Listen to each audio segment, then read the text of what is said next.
Commissioner Franklin, Yes. Commissioner Holtzman, Yes. Commissioner Kenny, Yes. Co-Chair Maeda, Yes. Commissioner Mendoza, Yes.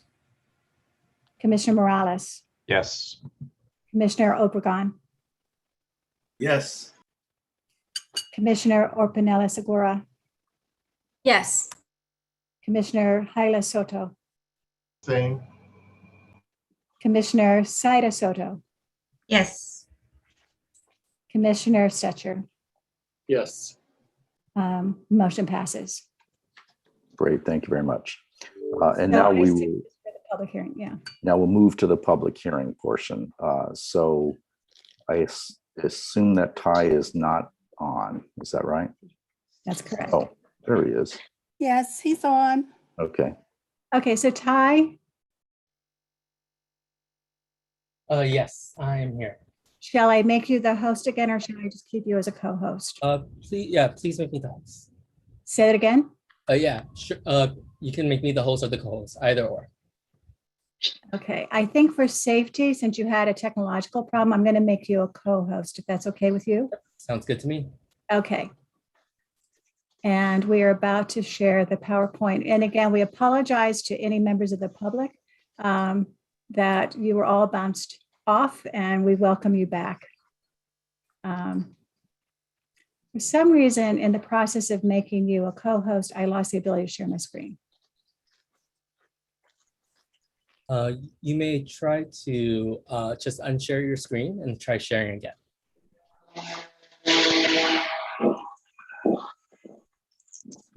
I've lost it. Oh, wait, here it is. Okay. We're having our technology problems tonight, aren't we? Okay.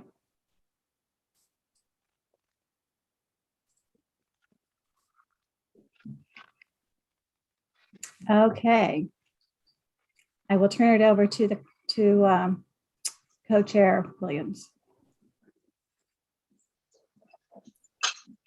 Thank you. Can you go back? Shade it real quick. It's only 3 bytes. Okay, Lorraine. Okay, there we are. Well, good evening, everyone, and welcome to the public hearing for communities of interest. To get us started, we'd like to do an overview of Redistricting 2021. Can I get to the next slide, please? To just as an update, I will be doing the presentation with Commissioner Morales, and I would like to thank him for joining in the presentation tonight. So as I said, this is a broad overview of redistricting. And what's new about the approach this year is that we are an independent commission. Next slide, please. When we say an independent commission, there are 14 of us who represent the county's diversity. We do not have any ties to the current supervisors. And as a Citizens Redistricting Commission, it is our responsibility to draw the boundary lines for the 5 supervisorial districts in LA County.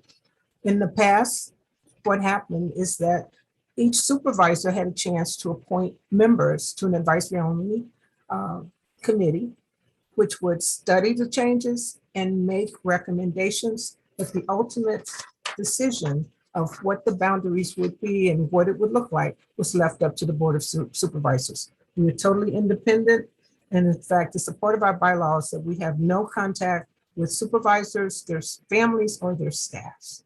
So next slide, please.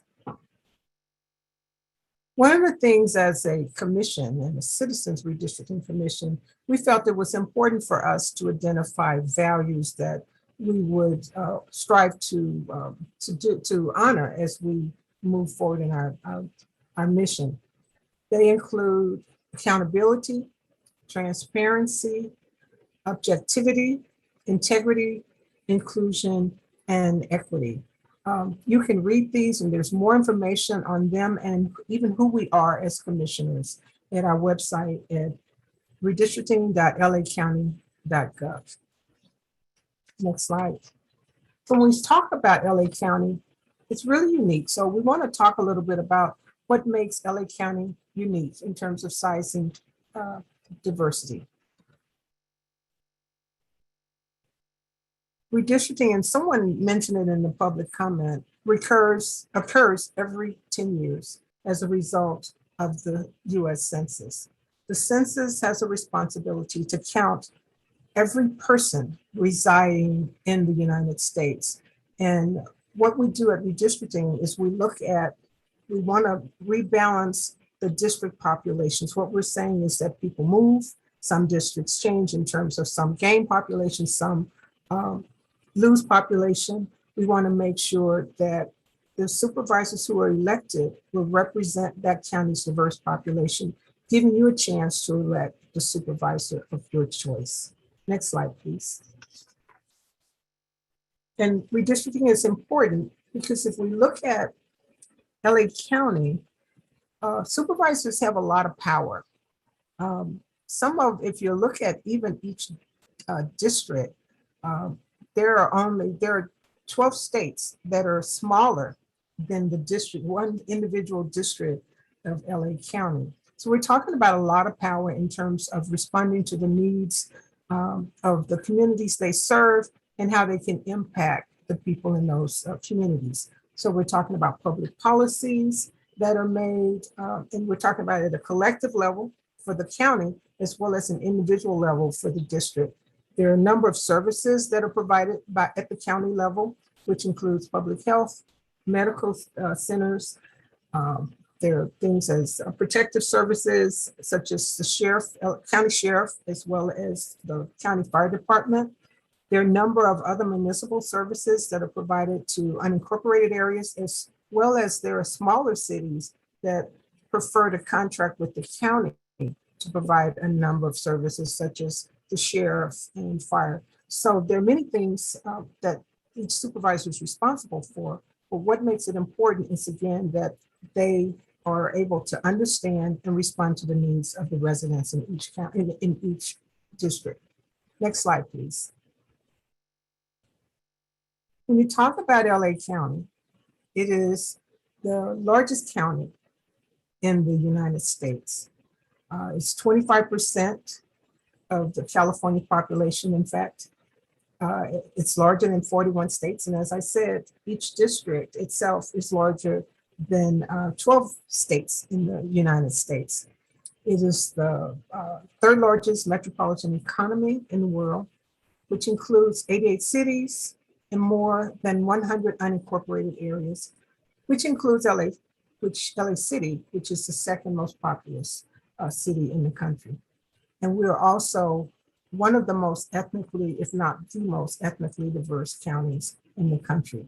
And this is a look at what our current supervisorial districts look like. And one of the things you'll hear us saying over and over is when we look at districts, we're not looking at geographic area in terms of size. We're looking at making sure that each district is relatively equal in terms of population.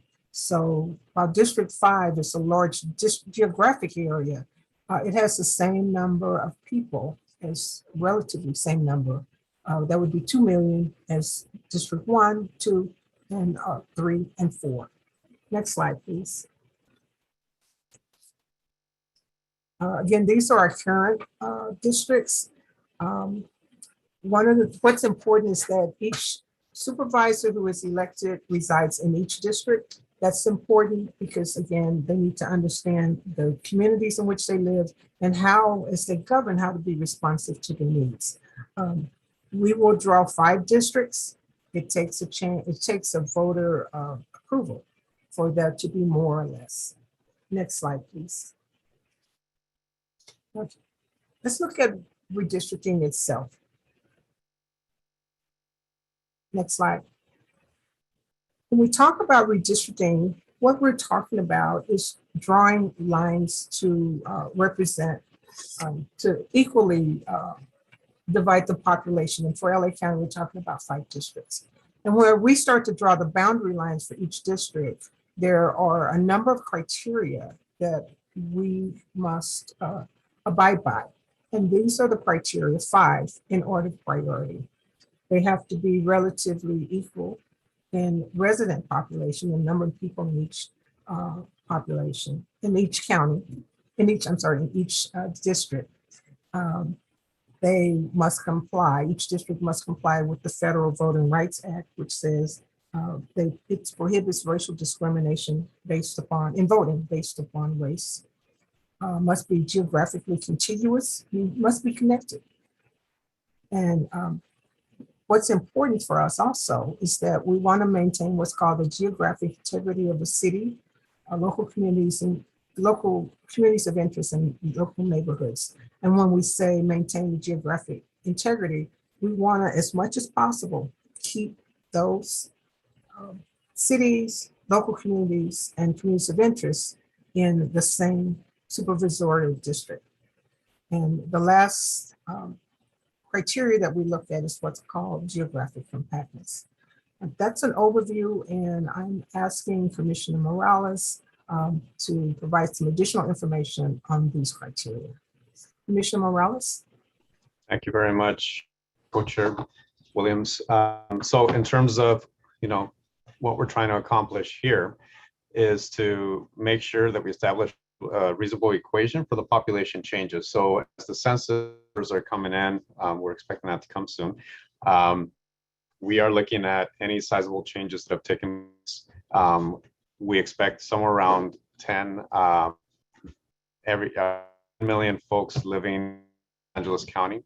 Can increase or decrease, we'll find out. And so this is every 10 years, and we want to make sure that as we're looking and how we're going to be drawing these, that we take into consideration and sort of, as much to that what we can, proportion in those district lines. Next slide. So what this entails also is giving racial and ethnic groups a fair shot. And a fair shot, in the past, some of the ways that these district lines have been drawn have excluded communities of color from being able to elect representatives. And so, we have to take that into consideration as we look into some of these numbers in terms of how it's impacting community residents, our, challenges against the Voting Rights Act that can be put under consideration. So those types of ideas, we need to, that we're following the strict lines that are provided to us and drawing those lines fairly. Next slide. And so example of how districting can take away the minority. So if you have a district broken up into 4 and a quarter of those districts are minority districts, could be drawn in a way that can be exclusive and prevent folks from being able to elect their representatives of choosing. And so the next slide, you can see different way of drawing the same map. And again, we want to underscore that the VRA may require drawing a majority minority district if a minority group is geographically compact, politically cohesive, and large enough to be a majority within the district. In this example, you can see how the minority community would be able to then elect someone of their choosing simply by drawing that are much more representative, compact way. Next slide. And so we also have to make sure that all the parts are connected, right? We can't have, disproportionate distribution that is disconnected. We have to make sure that things are contiguous, that these boundaries are going to be one another. And so we're not picking and it's going to fit into where it's going to be connected in a way that makes sense with the next slide. And so we want to make sure to preserve the geographic integrity of cities, communities of interest. So if we look at the different communities of interest, the different cities, Los Angeles City is very, very big. So it is encompassed by different supervisorial districts, but there's a lot of smaller communities or smaller cities that, fall within certain lines. So you don't want to draw a line across a particular city or community of interest. So to the best of what, be able to make sure that remain areas very compact together. And so we want to make sure that, and I'll read this out, the minimum of a city, local neighborhood, or local community of interest. Communities of interest shall not include relationships, political parties, incumbents, or political candidates. Nonpartisan approach to make sure we are favoring one party over. that this is equitably, drawn in that way. Next slide. So don't bypass nearby populations and drawing districts.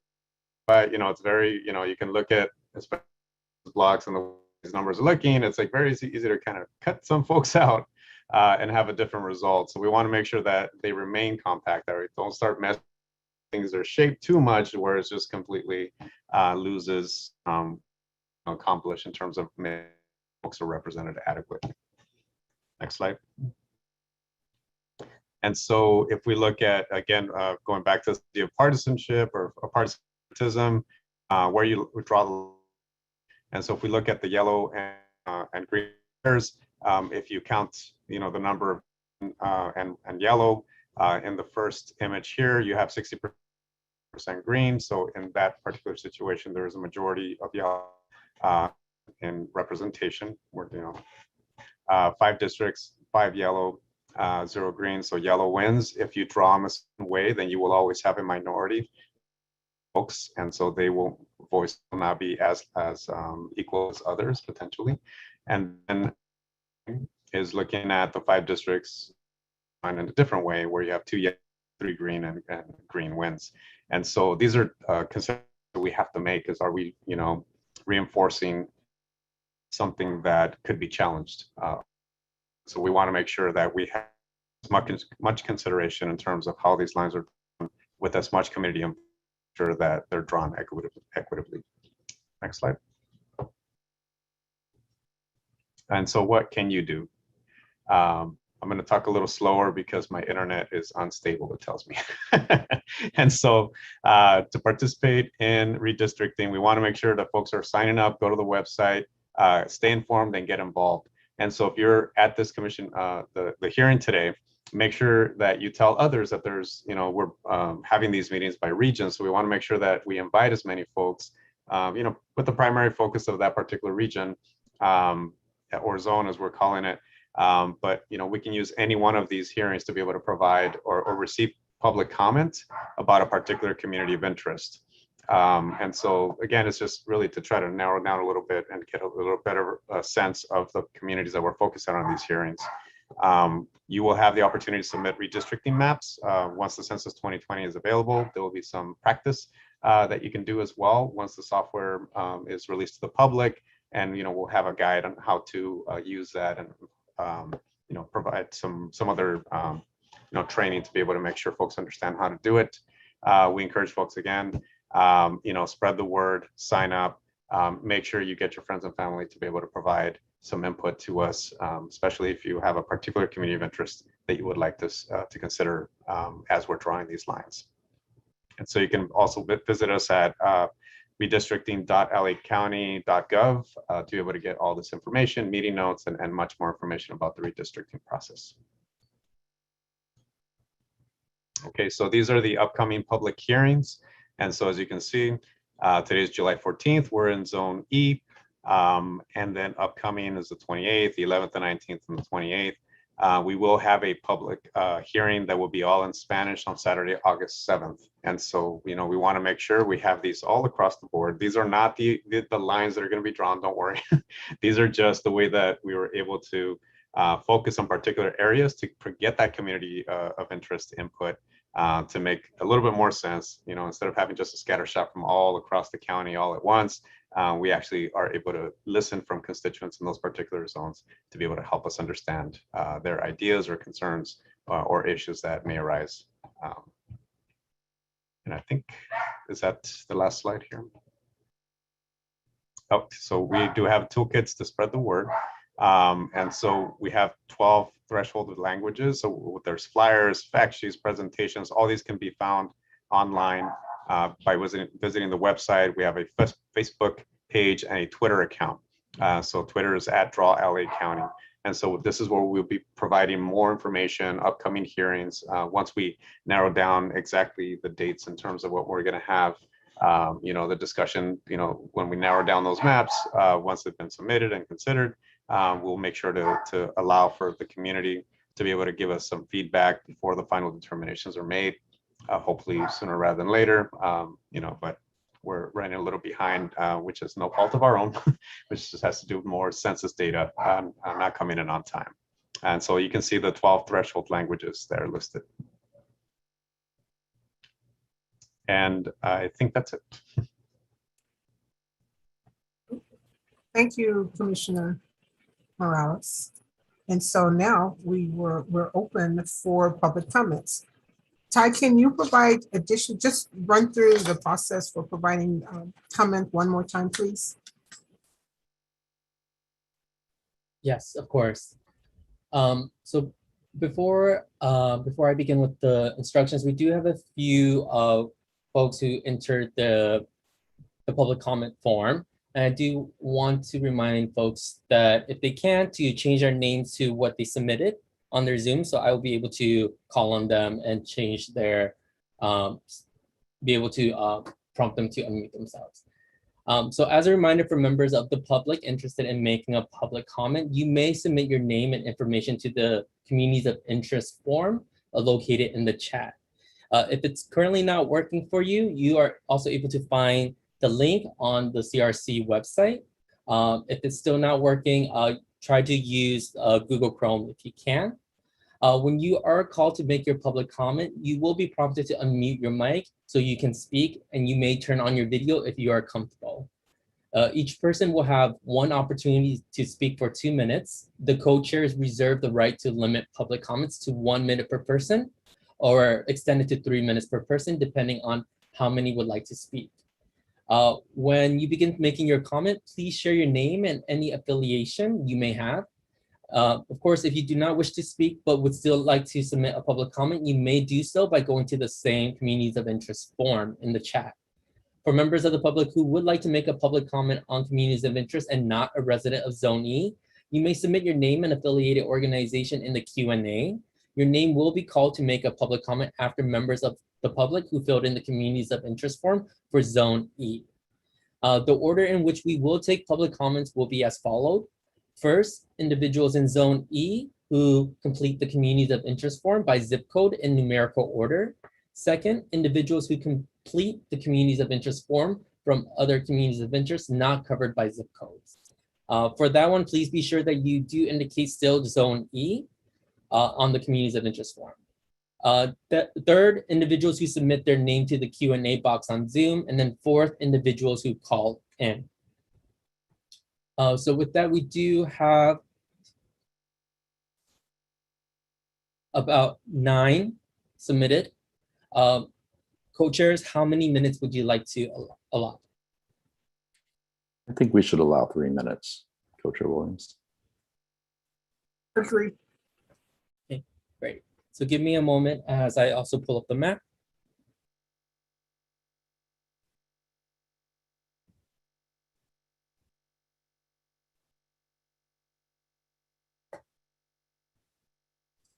While he's pulling that up, I'll just let the public know and commissioners know, if you want to see more of the map or more of the commissioners, there's a vertical bar on your Zoom. It has a little double line and you can move it left or right, and it will either enlarge the map or it will enlarge the screen of the commissioners.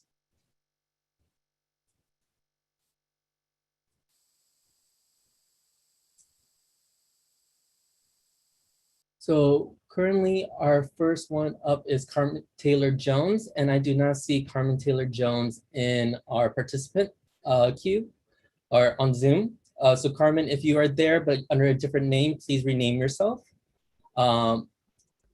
Next we have Carlos Leon, and same situation, Carlos. I do not see you in the participant list. Please rename yourself. Or please rename yourself if you can, so that I can call on you. Next, we have Timothy Watkins. And I do see that we do have a Tim in the queue, but I'm not sure that this is Timothy Watkins. But they do have their name raised.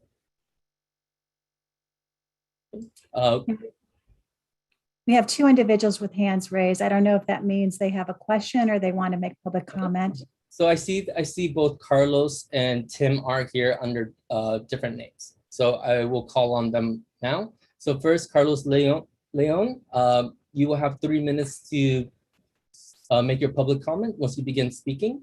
If you are comfortable, please share your video.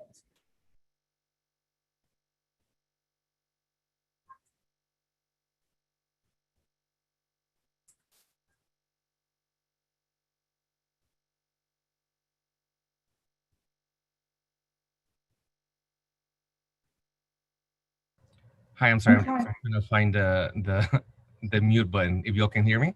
Yes. All right. Close. We can hear you. And also we want to be sure we know what area you're talking about. So do you want to give us a zip code? Or the 9044. okay. So we're going to put that up. Okay. You should be able to see with the black dot. Yes. And thank you. Let's start So- the timer again, so he has a full 3 minutes.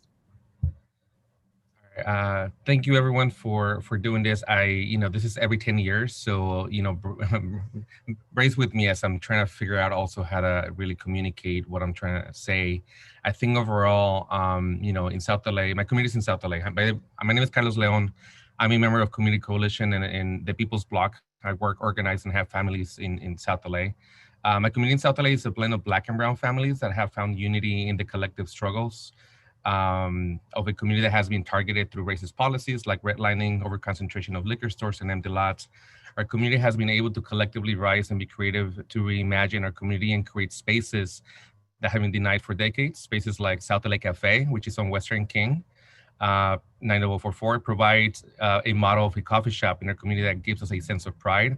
Hank's Market, a new model that gives healthier access. Simply Wholesome, Dunbar Hotel and the Restaurant Delicious on historical Central Avenue, Mercado La Paloma, areas near West Adams, Leimert Park, and our newly remodeled parks like Algin Rec Center, Van Ness Park with new splash pads, which we've never had in South Central LA.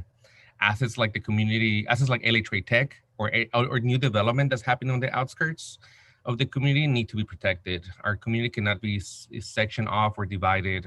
We are still being affected by the pandemic and many policies.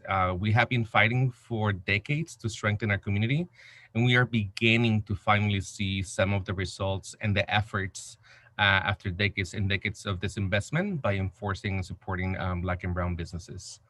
Thank you for your time.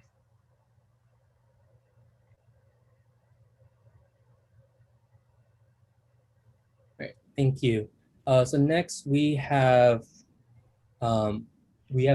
Timothy Watkins.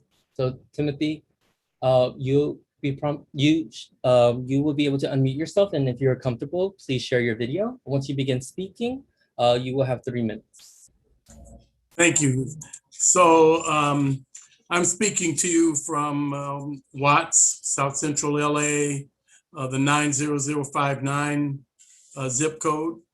And I speak to you from both my position as a 68-year resident of the community, as well as the 21-year president of the Watts Labor Community Action Committee. And today, my plea to elected and appointed officials is to recognize the effects that we've suffered in Watts as a result of nearly 100 years of politically gerrymandered configuration. That the city and the county routinely report that residents of Watts are dying 12 years sooner than nearby members of other communities. And yet no one's outraged. We get outraged about the perception of how we hurt and kill each other, how police hurt and kill people, but we're not hearing much at all about the malign neglect suffered by the residents of Watts and how environmental predators have poisoned the air, soil, and water. And we can't get a response from the elected officials. It's as if they have a blind eye to us. And we believe that it's because 35,000 residents in Watts can't possibly outvoice 235,000 residents down in the south end of the district, which is in the San Pedro Harbor area. And so we beg for inclusion in CD9. We started a movement that we've been working on now for a couple of years. It's called, what time is it? It's 15 to 9. And we want to move CD15 into CD9, the part that has Watts, so that we can at least enjoy and fight for better quality of life with neighbors that are experiencing the same sound, sights, and lack of representation that we currently face. I don't see the timer because something's covering it, but that's okay. You'll let me know when I'm out of time. And I intend to stay on this mission. There are many, many young people that have joined this pursuit because they've seen what we've endured. 10 years ago, we actually succeeded in getting, 11 years ago, we succeeded in getting Watts into CD9, but then the political ramifications that followed that made us back off.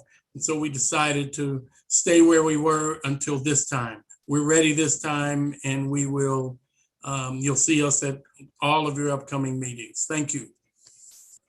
Thank you. I believe Commissioner Holtzman, you have your hand up? Yes, sir. David Holtzman, Commissioner, former president of the League of Women Voters of Los Angeles, the city of Los Angeles. Wanted to ask if you understood that this commission will be drawing the lines for the 5 county supervisor districts, but the city of Los Angeles has a separate commission that will be drawing the lines for the 15 CDs in the city of Los Angeles. Of course, I understand that, but I'll fly to Sacramento for state redistricting if I need to get the attention of map drawers. And so it doesn't matter to me about where we are in California in terms of districts. We want everybody to understand that the people of Watts are, I hate to use an overused term, but we're awake, we're at the wheel, we're driving toward the future, and we want everyone to understand that no longer can a geopolitically gerrymandered state that was actually founded with the help of the Ku Klux Klan, we should not continue to suffer the repercussions of that. And so that's all right. Thanks for making us aware. All right, thank you. Commissioner Sider Soto, you also have your hand up? Yeah, thank you, Mr. Watkins, and thank you for your service to the WLCAC. I'm wondering if you mentioned wanting to be with other communities who are experiencing same sounds, smells, and experiences. Can you maybe share with us what other cities or nearby neighborhoods, communities of interest you might point us to as we think about the LA County supervisorial districts? I really appreciate the question. As I mentioned, I sleep in the community. My zip code is 90002, which is the other major zip code for Watts.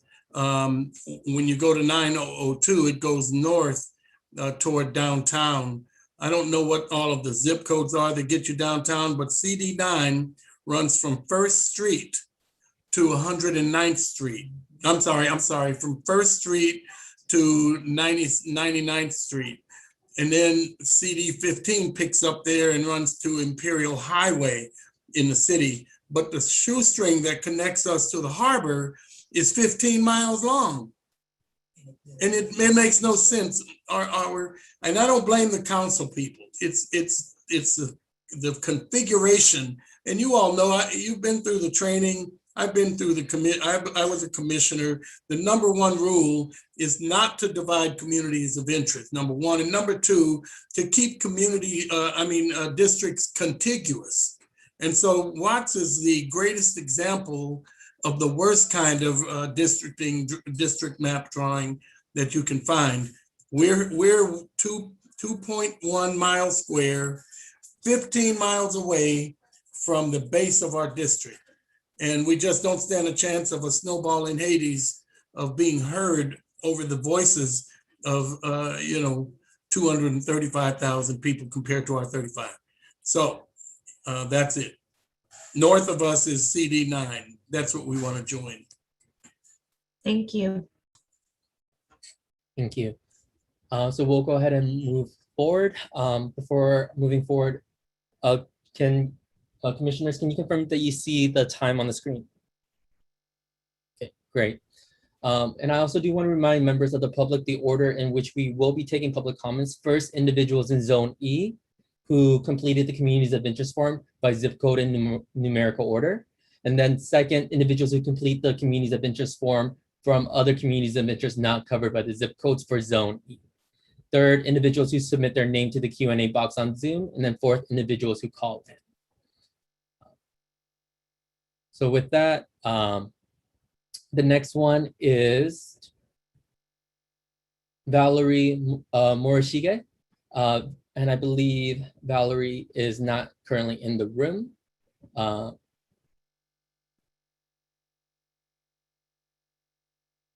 next we have Christy Hernandez. Okay, so Christy, you will be able to unmute yourself, and if you're comfortable to, please share your video. Once you begin speaking, you will have 3 minutes.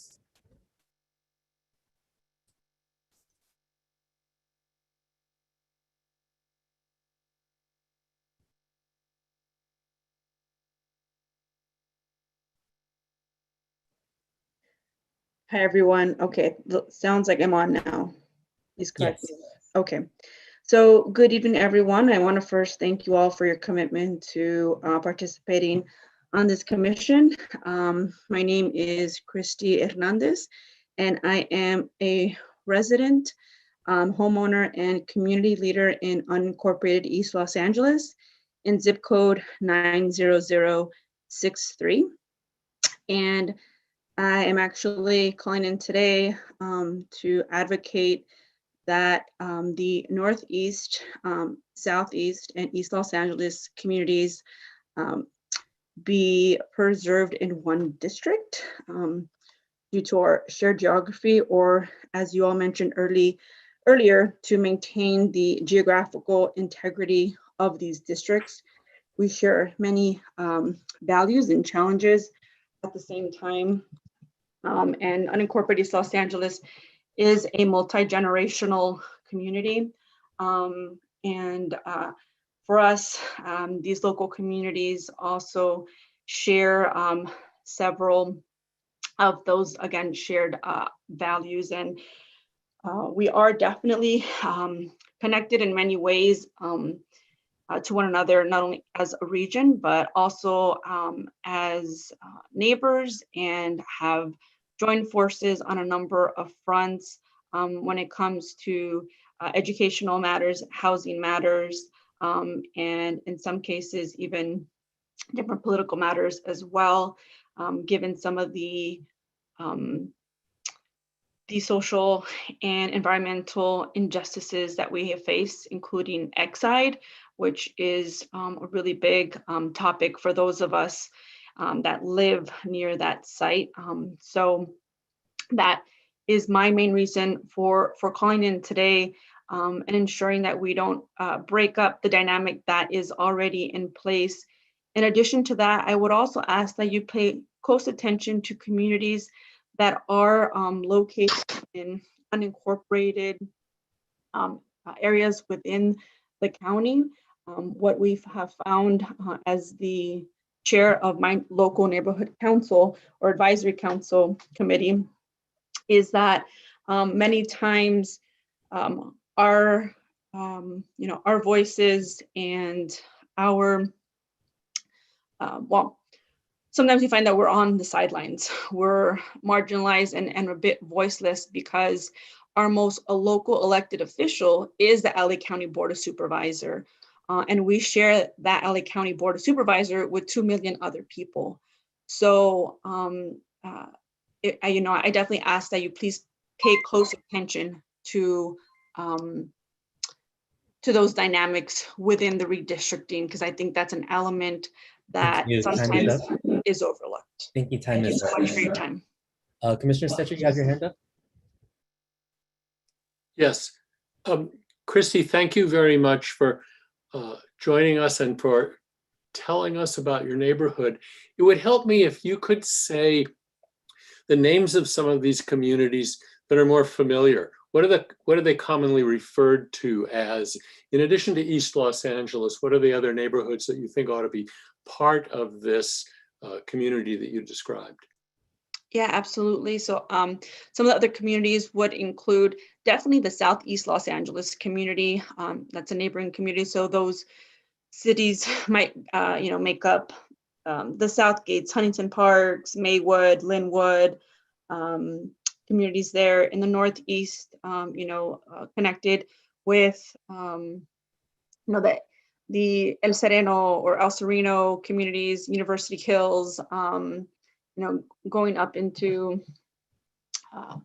in some cases, I know I've worked together with folks that live in Highland Park and Echo Park. I know there's a lot of gentrification that's happening or taking place there, but originally that community was, largely Latino. And so, we do see a lot of common ground there.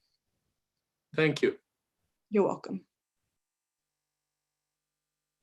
I believe that's all of the public comments for zip codes within Zone E, and we have a handful of comments from. Ty, before you move on, I see Commissioner Obregon's hand is up. Oh yes, sorry, Commissioner Obregon. Yes, thank you.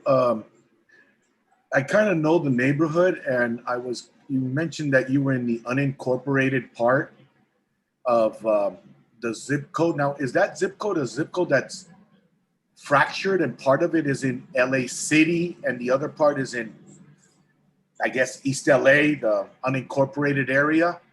I was just trying to understand that technicality. If you know, please help me with that. Thank you. So I may have caught some of it because I think with the logistics bringing me on board and off the rejoining aspect, if I understood correctly, were you asking if the zip code was split up? Yes, that'd be a good way to kind of Got see it. Got it.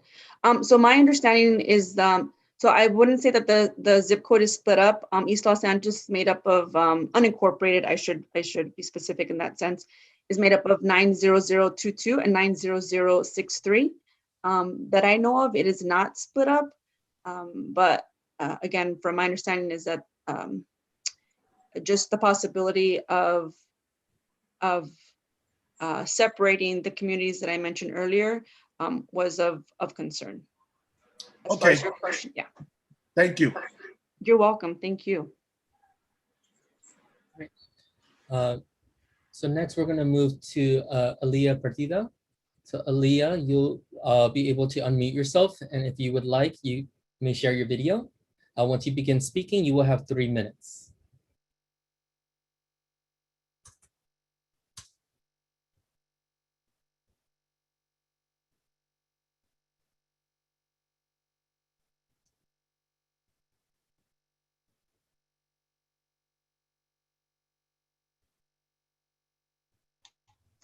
Hello? Yes. Oh, hi. Yes. Mi nombre es Elia. So I'm going to go ahead and say it in Spanish. Mi nombre es Elia Partida. Soy un miembro de la Coalición de los Derechos Humanos al Inmigrante de Chirla y de People Block. Yo vivo en el este de Los Ángeles por 61 años. Para mí es muy importante mi comunidad del este de Los Ángeles porque necesitamos un representante que se enfoque en asistir a la comunidad sin hogar, los homeless. Yo sé que por falta de vivienda y por el costo de las rentas que están muy altas, pero también he notado mucho aquí en el este de Los Ángeles que hay muchos RVs, muchas personas viven en esos trailers y lo que me disgusta más es de que desechan todo en la alcantarilla, todo lo del baño, toda la basura, muchos homeless y lo que más me preocupa porque están abriendo muchos lugares de smoke shops y hay muchas escuelas, muchas elementary, junior high and high schools cercas.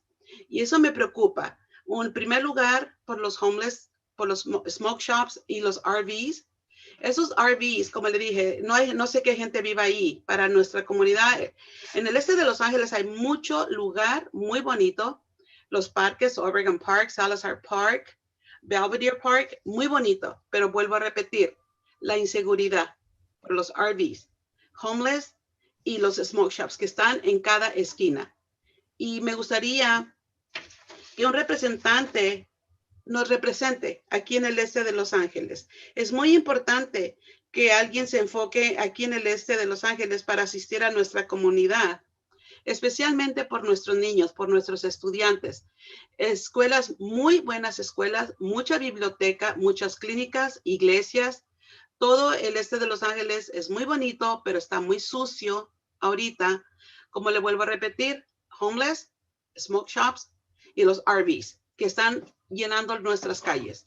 En el este de Los Ángeles somos gente hispana, latinos, muy trabajadores. La mayoría trabajamos en trocas o vendiendo fruta.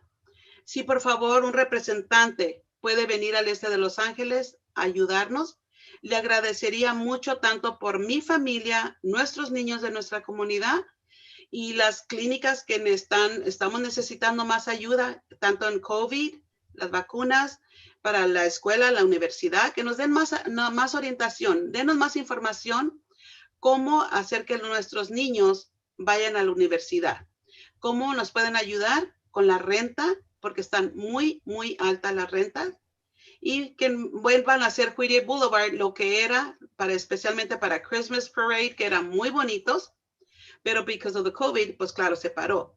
Eso entiendo. Pero por favor, un representante que venga y nos ayude en esta comunidad del este de Los Ángeles, le agradecería mucho. Gracias por su tiempo. Thank you.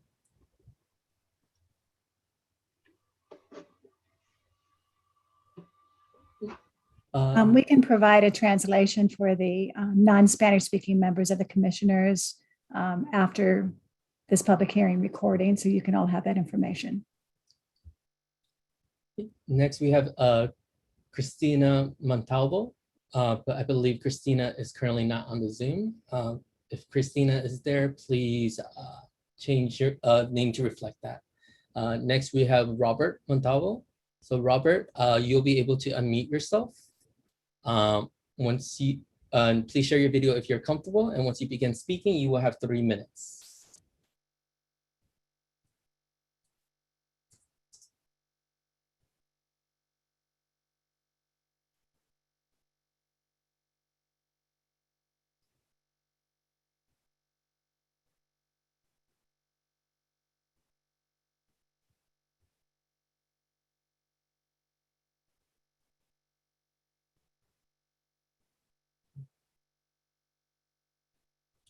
Okay. Looks like I'm not able to promote Robert, but Robert, you should be prompted by Zoom to unmute yourself to begin speaking.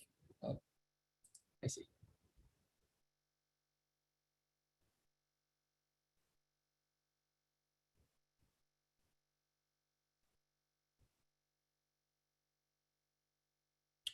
I'm thinking that if you look, Robert, in the bottom left, you'll see in the top right corner a little button, and if you hit unmute, we'll be able to hear you.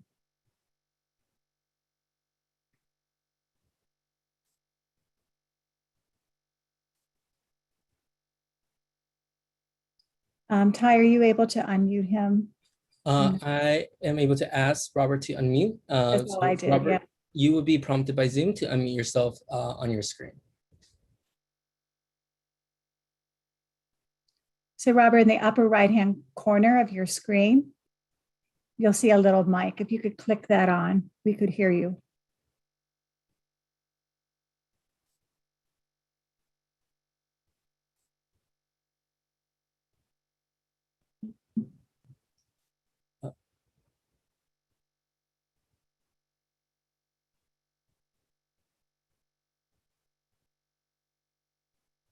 Okay, co-chairs, shall we move forward and try again with Robert at a later time? Yes, please.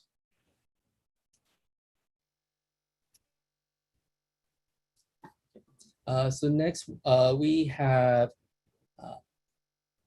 Lizette, but I believe Lizette is currently not in the Zoom room as well. Lizette, if you are here under a different name, if you can, please rename yourself to reflect your name that you submitted on the Community of Interest form. Next, we have Elizabeth. Alakantar. So Elizabeth.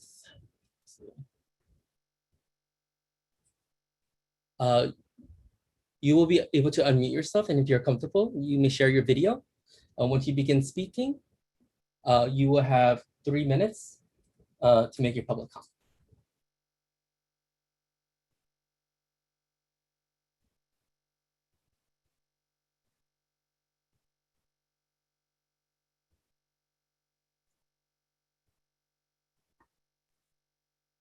Hello, can everyone hear me? Yes. Okay, perfect, thank you. First, I'll be speaking from Zone I, so it's 90040, 90201, 90255, 90262, 90270, and 90280. Hello, Commissioners. Thank you for your time today. My name is Elizabeth Alcantar, and I serve as a Vice Mayor for the city of Cudahy, a city in the Southeast Los Angeles region that I have called my home my entire life. The Southeast Los Angeles communities are predominantly immigrant and working class with distinct interests and particular needs. Cities such as Bell Gardens, Commerce, Cudahy, Huntington Park, Linwood, Maywood, Southgate, and Vernon are home to residents that have been historically underrepresented and under-resourced. They share many struggles, including the exide contamination, pollution from major highways such as the I-710, I-105, and I-5, and face obstacles when it comes to gaining equitable health, home, and education access. Our communities here in Southeast Los Angeles are all almost 50% immigrant, over 90% Latina, are largely young, with a quarter to a third of our populations being under the age of 18. About 25% of us are living without internet, even in conditions like those we've experienced in the last year and a half. And about a quarter of our population is living in poverty. As you can see, we have incredibly unique needs and need representation that will best serve our communities here in Southeast Los Angeles. Our Southeast Los Angeles communities are incredibly resilient, but they need district lines to be fair, equitable, and to include them together as a unified voice. For these reasons, I urge the Commission to consider Southeast Los Angeles, that is the cities of Bell Gardens, Commerce, Cudahy, Huntington Park, Linwood, Maywood, Southgate, and Vernon, as a community of interest that should be preserved in the redistricting process under the first district. Thank you so much for your time and in your consideration of our concerns. Thank you. And I see Lizette is here with us now.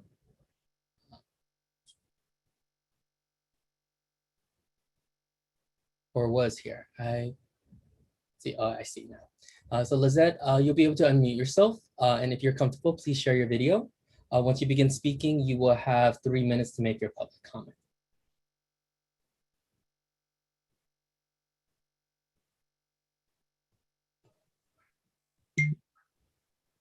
Hello? Hi. Can you hear me? Yes. Okay, perfect. Sorry, I was having some technical difficulties. First up, thank you so much, everyone, for having me here. My name is Lisette Flores. I'm a councilwoman for the city of Bell Gardens. And today I'm calling again just to reiterate what my colleague in neighboring city of Cudahy just mentioned, to please keep us together. Our communities do share the same struggles. When COVID hit, it was our efforts, I believe, that really helped all of our cities be able to receive the vaccines. We crossed congressional lines, assembly lines, district lines. And I believe that moving forward, if we were just to include the city of Linwood into our districting as you draw the lines, it would really benefit us in the future as we continue to advocate for our constituents in a united region, which is SELA, Southeast Los Angeles. I wanted to keep it brief. So in your drawing board, please consider keeping all of us together as we do share the same struggles, and some of us even share the same zip codes. Thank you. Thank you. So next we have Jose Miguel Ruiz. So Jose, you'll be able to unmute yourself. And if you're comfortable, you may share your video. Once you begin speaking, you will have 3 minutes to make your public comment.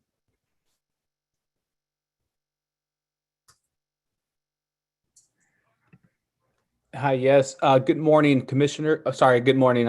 It's been a long day. Good evening, Commissioners. My name is Jose Miguel Ruiz. I'm the Executive Director for Cultiva LA. Cultiva LA is a nonprofit which mission is to transform urban agriculture and I'm calling for zip codes 91733. This is specifically looking at the South El Monte, where we have a stake in it. We have a 2-acre urban farm. And here we're actually growing food that is feeding our communities. And I must tell you, hunger does not have geographical boundaries. We've seen it.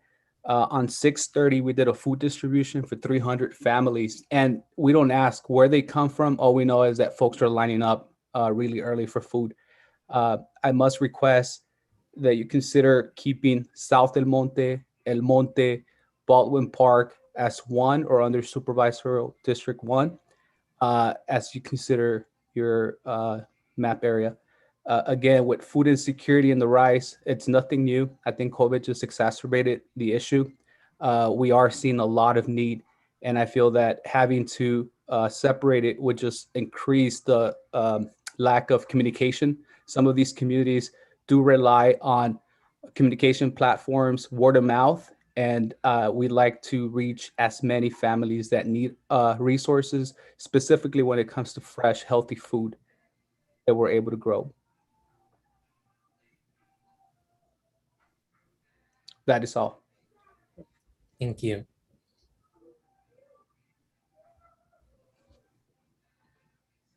So currently we don't have any more entries from the communities of interest form,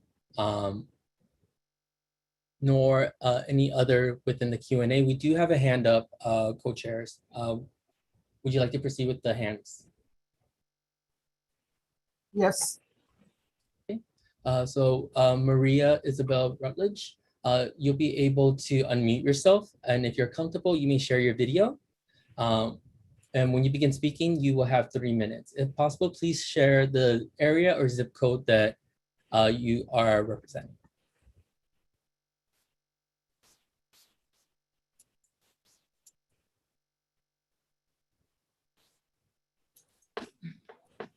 Hello, good evening.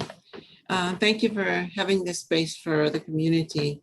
I live in Los Angeles, South Central Los Angeles, California, 90044. I am a member of the Community Coalition, and I work with them in land use. Land use has to do with all the negative things, businesses, predators in our community, and all of the good things in our community. We really were devastated when our community was redistricted and most of our assets were taken away from us. So at the way I understand it, we have nobody to defend us. So the only thing we can do is count on your mercy on us to not take any more of our assets, because people don't want to invest in our community. People don't want to, we don't get it, the services necessary, because we have supposedly nothing in our community that generates taxes. Therefore, we don't deserve anything, but we do. We're just as human and as any of you. And we have our children, just like any of you, and grandchildren that deserve respect and honor and a clean environment. We must have people that represent us and allow us to have a respectful environment and have public services that honor us. So please, I beg all of you to please understand that our children and our elderly, we need services just like you do and your families do. I want to point out that our parks are meager. They don't have services in South Central LA, and we don't have senior centers. We don't have a senior center that is convenient and safe and luxurious like other places. I actually drive to Culver City to find services there for senior. I'm 68 years old, and I really feel abandoned by our elected officials. And I appreciate your time. please do not redistrict our area to take away anything more. If at all possible, please give us something and not take anymore. Just because we have no real representation in our community to defend us, I depend on you. Thank you. Thank you. So we do have one more entry in the communities of interest form and 3 hands in queue. And for those who have their hands raised, if possible, please fill out the communities of interest form. The link is in the chat, and you can also find the link on the CRC website. So the next member of the public who would like to make a public comment is Atsiri Escueda. So Atsiri, you'll be able to unmute yourself and please share your video if you are comfortable. Once you begin speaking, you will have 3 minutes.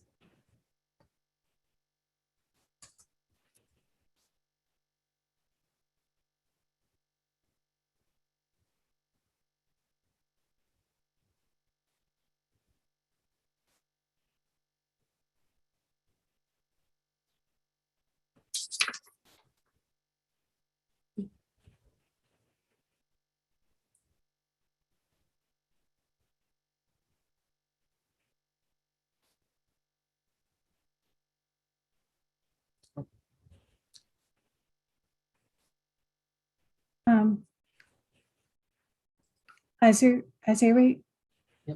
So we just lost her video. I don't know if she knows how to unmute. no, apologies for that. I believe actually she did not want to make a public comment. The form had resorted that out. Okay, so we have the form. That's great. Yeah. Because all of these forms, I want the public to know the commissioners will have access. We'll be reviewing them, reading them in detail. They're very useful input. So reflect on your comments, and the written form is great, and the public testimony is also a wonderful supplement. So next we have Denise Diaz. Okay, so Denise, once you begin speaking, you'll be able to unmute yourself, and please share your video if you're comfortable. Once you begin speaking, you will have 3 minutes to make your public comment. Hi, good afternoon. Good afternoon, could you hear me? Yes. Hi, good afternoon, esteemed commissioners and audience members. My name is Denise Diaz. I am a council member in the city of Southgate. And just echoing my amazing neighboring council colleagues that called in from Cudahy and Bell Gardens, I echo the same sentiments. We are Southeast LA, and by Southeast LA, I mean the city of Commerce, the city of Huntington Park, the city of Southgate, Bell Gardens, Maywood, and to also add the city of Linwood. We also mentioned how we were heavily hit during this COVID, and we just united efforts. The public now knows that you have elected council members that are fierce vocal advocates, and we're going to make sure that we're going to stick together. We share similar victories, similar challenges. Therefore, I'm asking you, esteemed commissioners, to keep Southeast Los Angeles together and also add the city of Linwood. Thank you so much. Thank you. So I don't believe we have any more entries in the communities of interest form, any new entries, but I do see that we have 5 hands. Co-chairs, how would you like to proceed? Let's go ahead and call on those hands. We have time. Let's go for it. Okay. So first is M. Santana. You'll be able to unmute yourself momentarily, and if you are comfortable, please share your video. Once you begin speaking, you will have 3 minutes.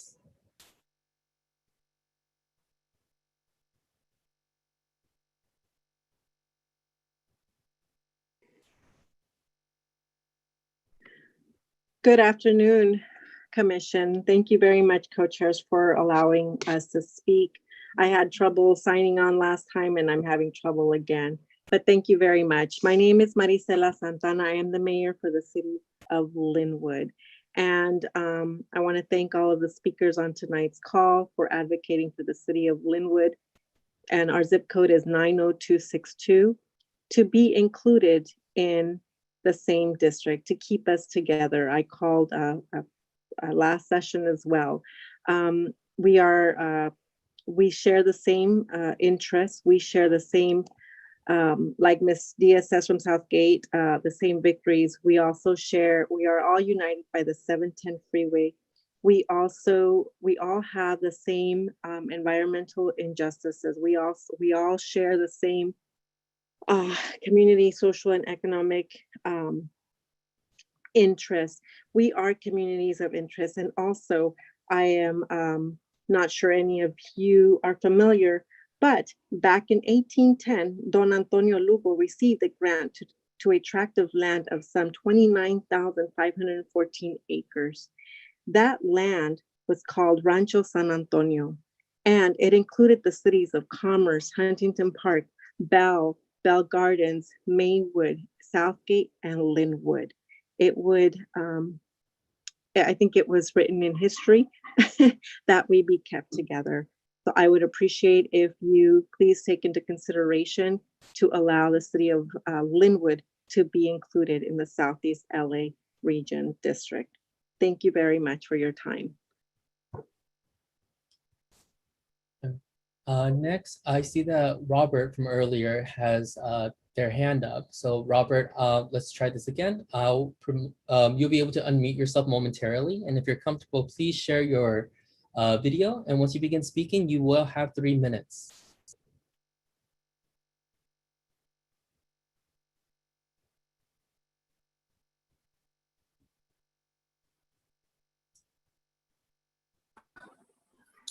Hello? Hi. Okay, I was having a little bit of problems getting on earlier also. But I'm a resident here in Southgate, and I really do believe that Linwood should be part of the Scylla area. I live literally like maybe a 5-minute walk away from Linwood. I have a lot of friends in Linwood, and it just baffles me it's taking this long that it's being realized that Linwood is not part of our Scylla area, which it should be. We share the same values, like the mayor just mentioned, and Denise Diaz mentioned earlier also. We share all the environmental injustices that happen throughout the Southeast. And I believe they are great neighbors and a great partner, and should seriously be considered moved into the Scylla area. I really thank you guys for being on this commission and considering our voices. But if you just look at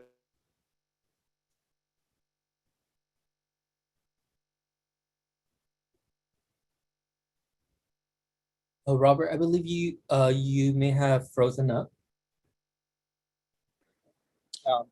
thanks for hearing my comment. And again, I appreciate what you guys are doing. Thank you. Thank you, Robert. Robert, just to let you know, you did freeze up momentarily. So the last 20 seconds or so froze out. Yeah, I don't know if it's me or what's going on, but like I said, I had problems before. I've been going around trying to get a good signal, but just the last 20 seconds was just reiterating the importance of Linwood being in the Scylla area.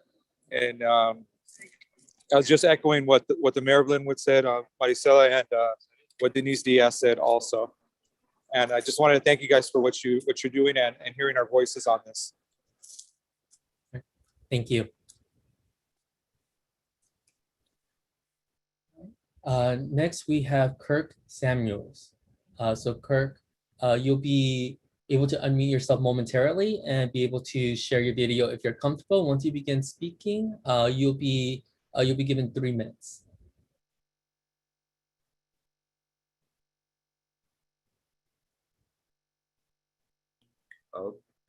Okay. All right. Hello. Can you all hear me? See me? Yes. All right, great. Well, my name is Kirk Samuels. I am the Director of Civic Engagement with Community Coalition and a member of the People's Bloc. So thank you, commissioners, for this platform and for your time today. A little bit about myself and the work I do. I'm calling in on behalf of South Los Angeles 90044. I've committed a great deal of not only my work, but just my free time is committed to racial equity and social justice. My family moved out here, I would say 60 years ago. We moved out here during the second migration to escape Southern racism and find new life in the West. And when my grandfather came out here when he was 14 years old, he found a home for us and his family, and we've been out here ever since. So LA is very near and dear to my heart, South Los Angeles in particular. So I'm calling in to say, please keep South LA together. What makes us rich is the human capital in South Los Angeles. We have a very strong sense of pride and culture in LA, from the entertainment industry to the arts to music and culture. So I just really want to emphasize that. Many great memories too. Speaking of the human capital, one of the greatest memories I always have is the Taste of Soul, which is a huge festival on Crenshaw Boulevard where thousands of folks come out. We get to go to different vendors and see people you haven't seen in years, and there's artists performing, and it's just a real rich event. And the last thing I would want to see is this community broken apart, or just our voting power stripped away by having our communities broken apart. So I want to emphasize, like, other communities like Gardena, our next door neighbors, Gardena, Compton, Watts, like the gentleman I spoke earlier. We've seen what can happen through the process of gerrymandering, and we want to make sure that that process doesn't happen again.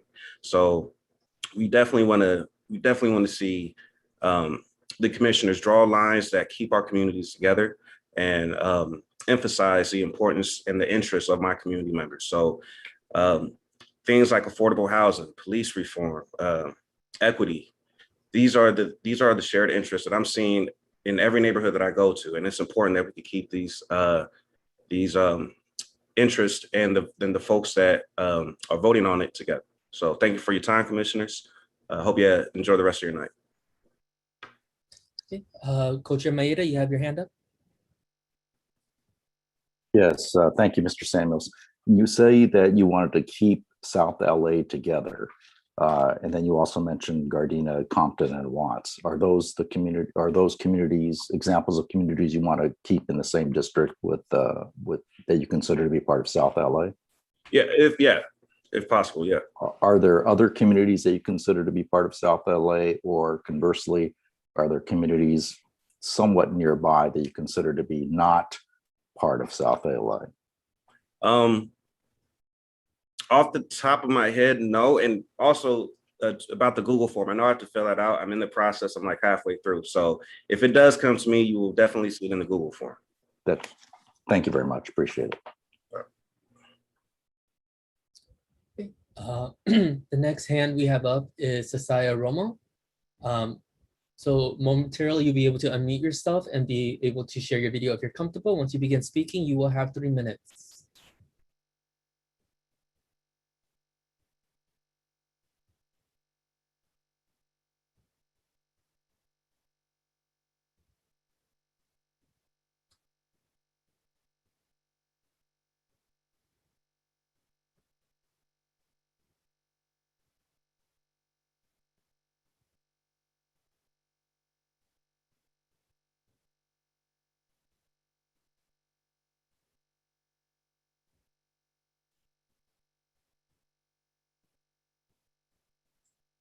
Sasaya, there's a little mute button in your upper right-hand corner of your screen. If you could click that, we'll be able to hear you.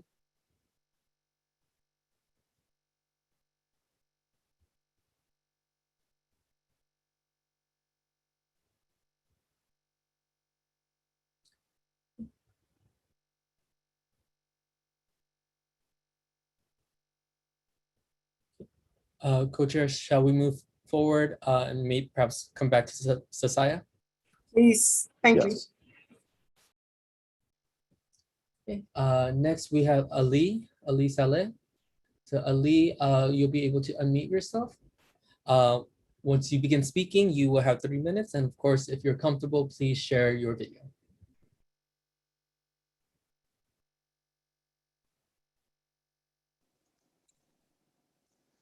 Good evening, commissioners. Thank you very much for giving me the opportunity to speak. My name is Ali Saleh. I am a council member in the city of Bell.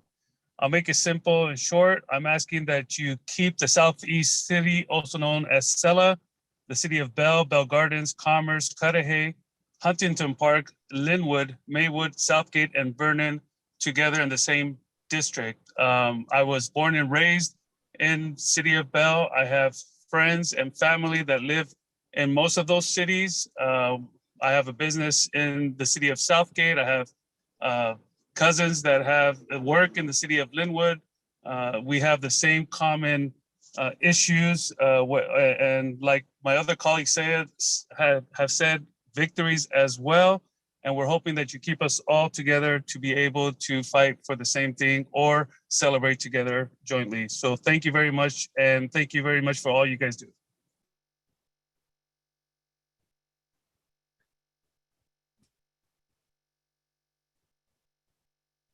All right. Commissioner Holtzman, you had your hand up.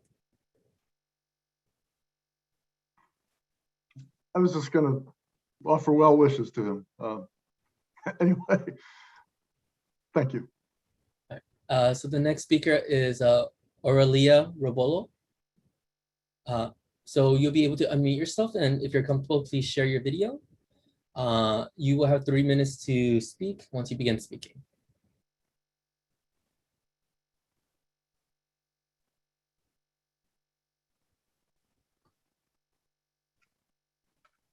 Hi, can you hear me?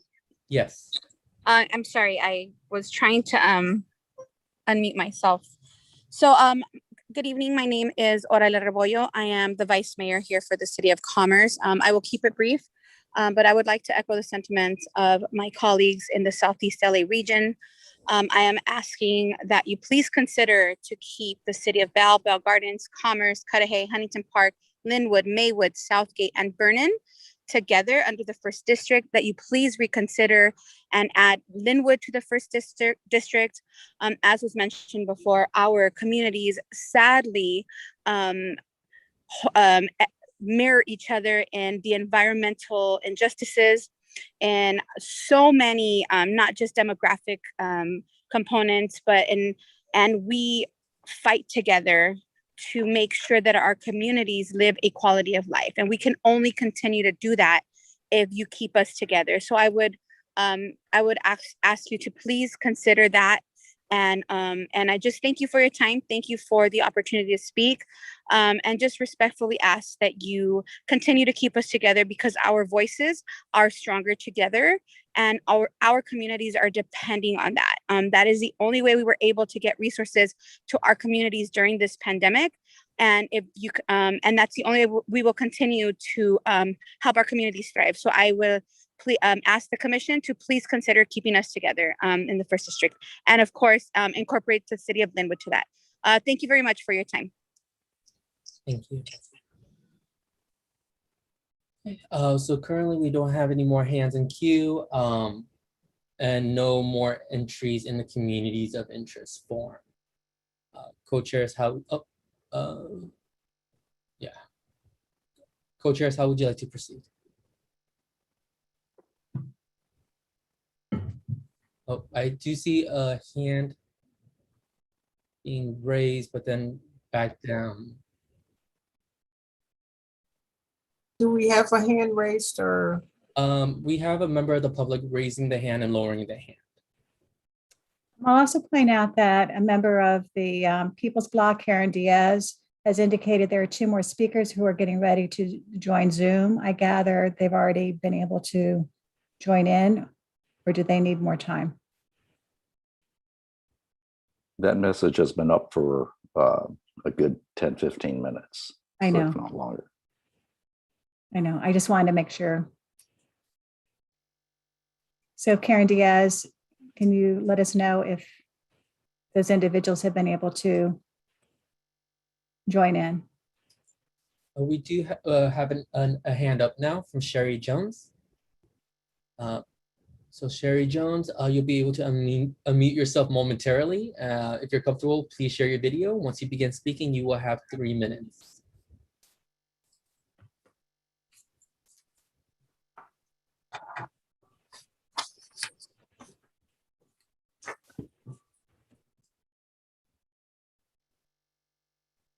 Hi, is it possible to make the map larger so that the commissioners can see some of the I'm details? unmuted. I'm unmuted. Hello? Hi, yes. Oh. Yes, I am a member of the Community Coalition, and I have been a resident in Los Angeles, I would tell you, all of my life. I live in zip code 944, and I thank you, Commissioner, for just hearing what I have to say. I actually echo what has been said before, but I'm going to go back, just like the one woman went back talking about the history of their community. I remember when we had the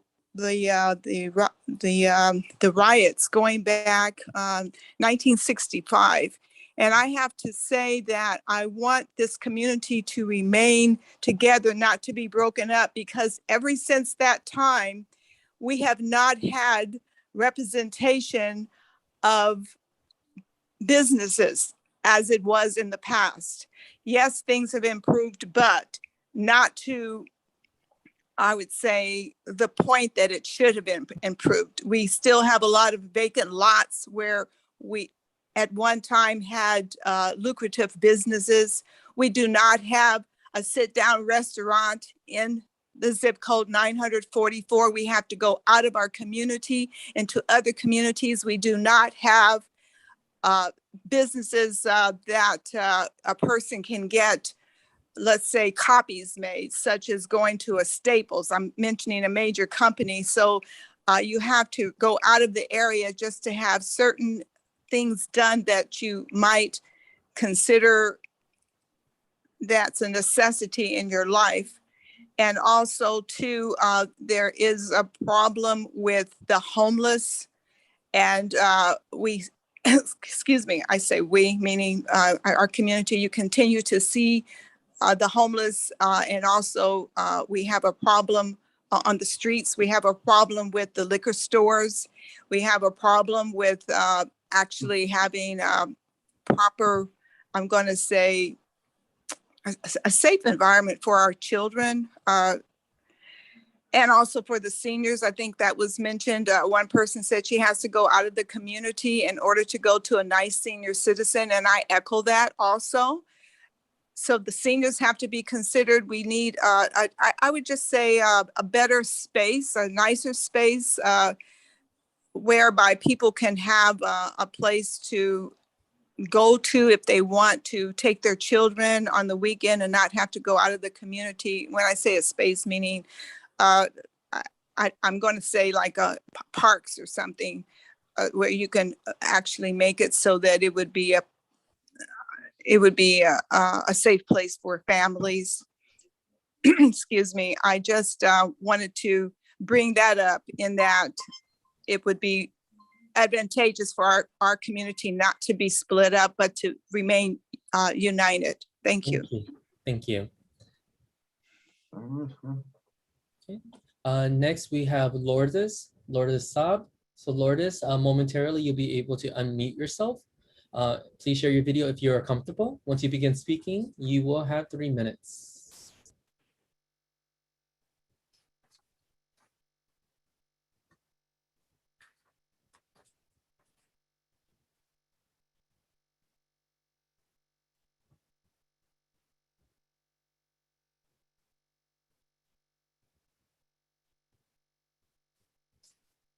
Here we are. Hello, can you hear me? Yes.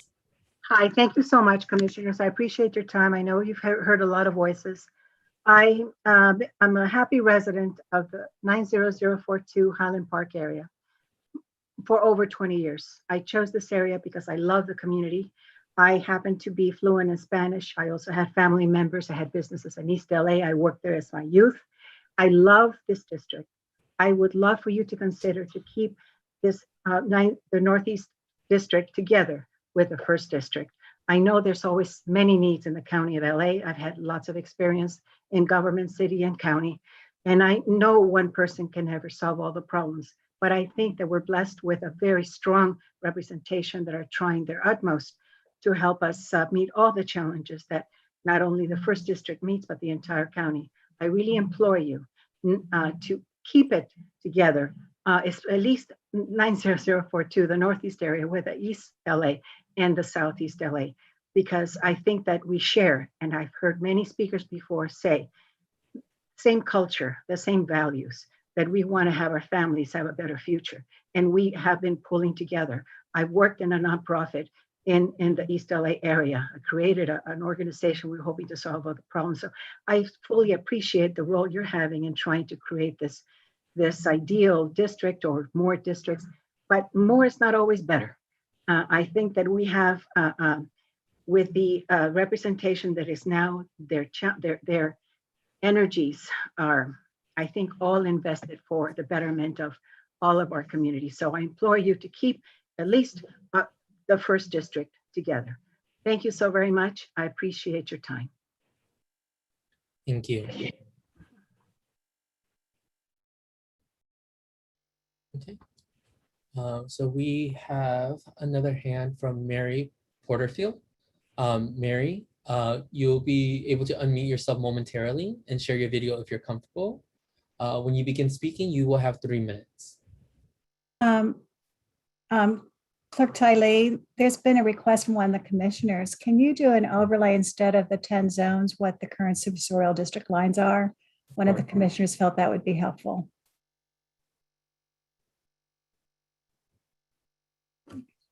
Thank you.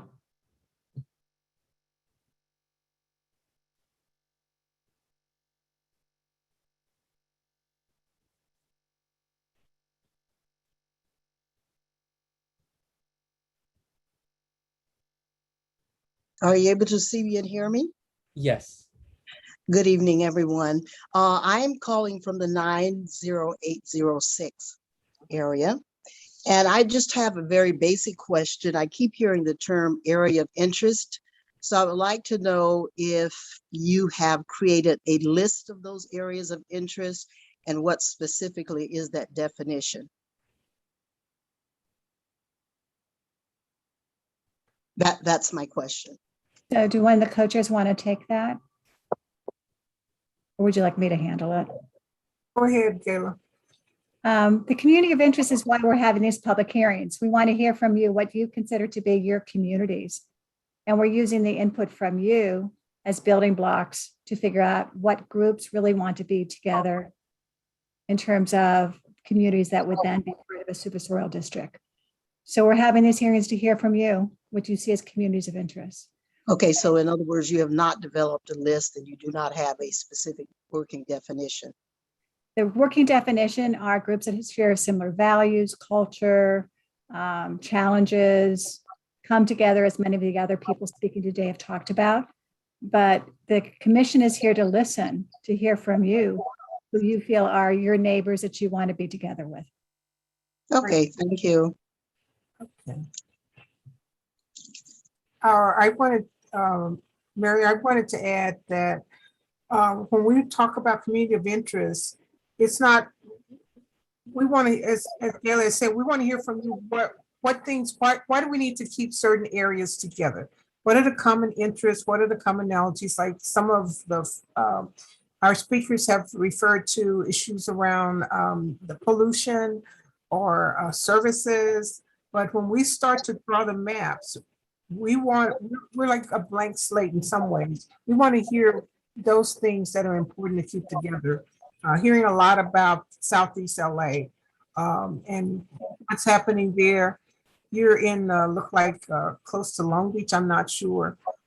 What would be a reason for us to start to look at areas that are close to you, your neighborhood, maybe defined by streets, or and what are the interests that would provide a reason for us to keep you in one district? Because that's where we're starting to go. When we talk about communities of interest, we're looking at what groups do we need to keep together, whether it's neighborhoods or cities, or what are the common things that tie those groups together? Commissioner Holtzman, you have your hand up. So we don't have an official list of community interests now, but one thing we should have going forward is a list of what people have submitted to us as what they call communities of interest. And when we get a mapping tool available for the public people will submit maps of what they think are communities of interest. And we will take all that information into consideration, but also the software should be able to show you on the map what other people have suggested are communities of interest. And then probably you could generate a list of who those people are, and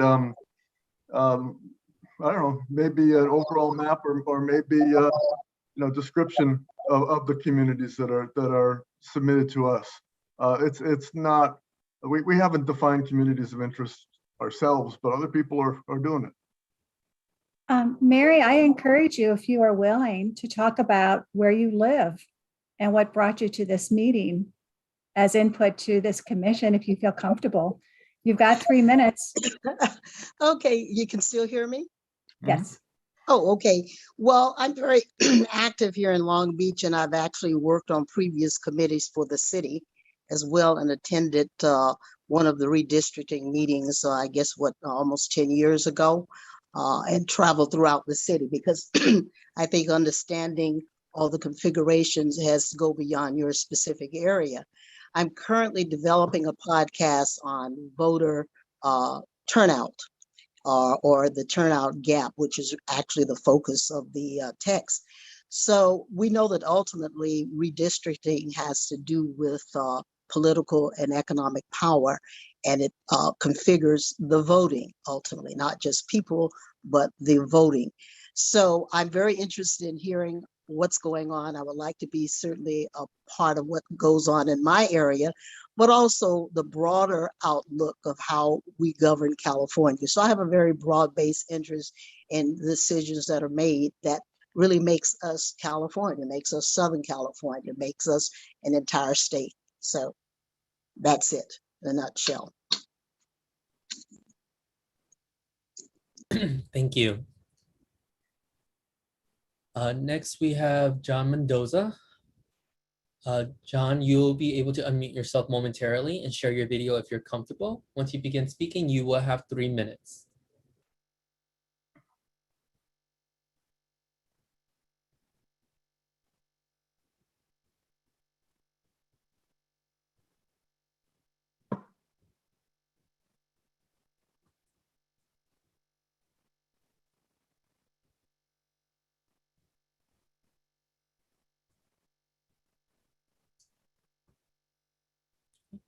John, you are still unmuted.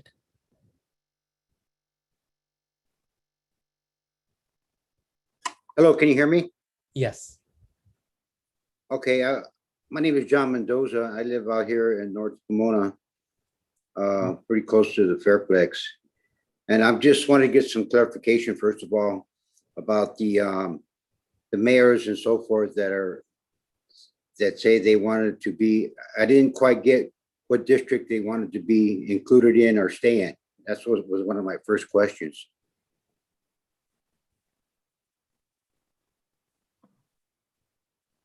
Hello?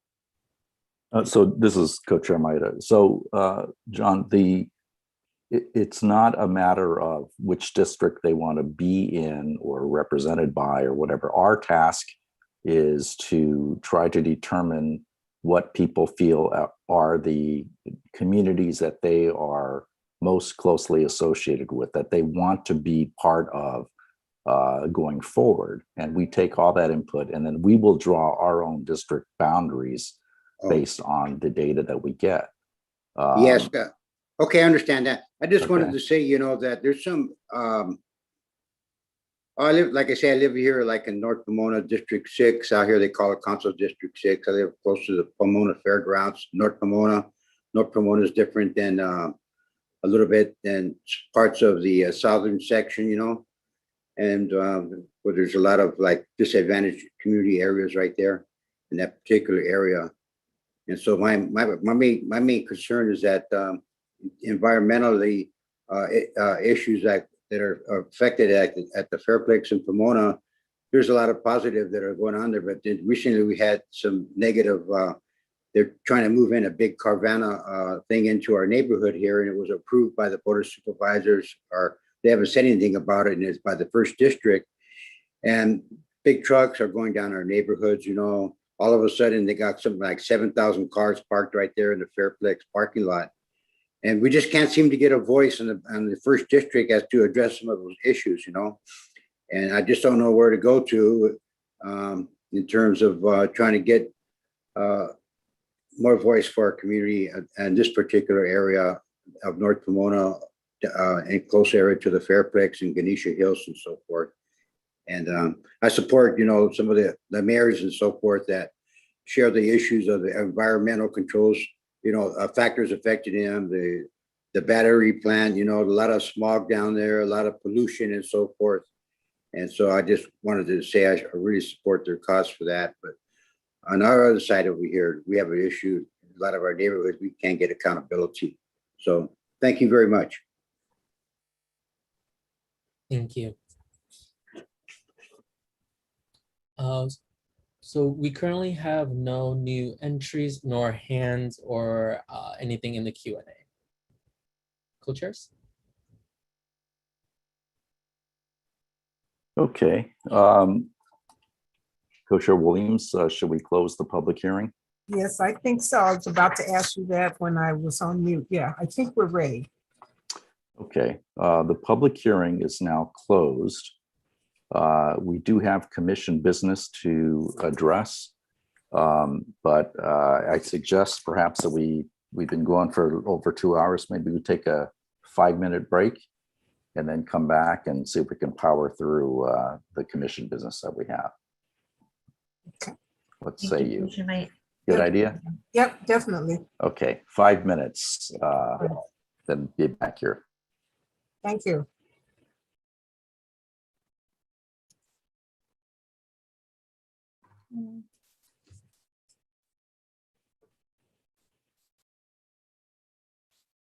Oops.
Are we back?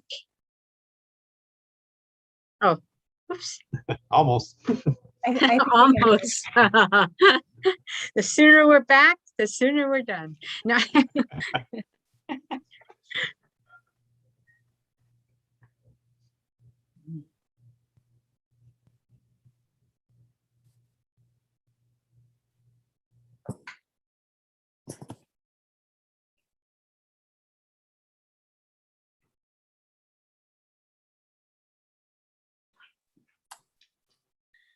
Shall we start back up?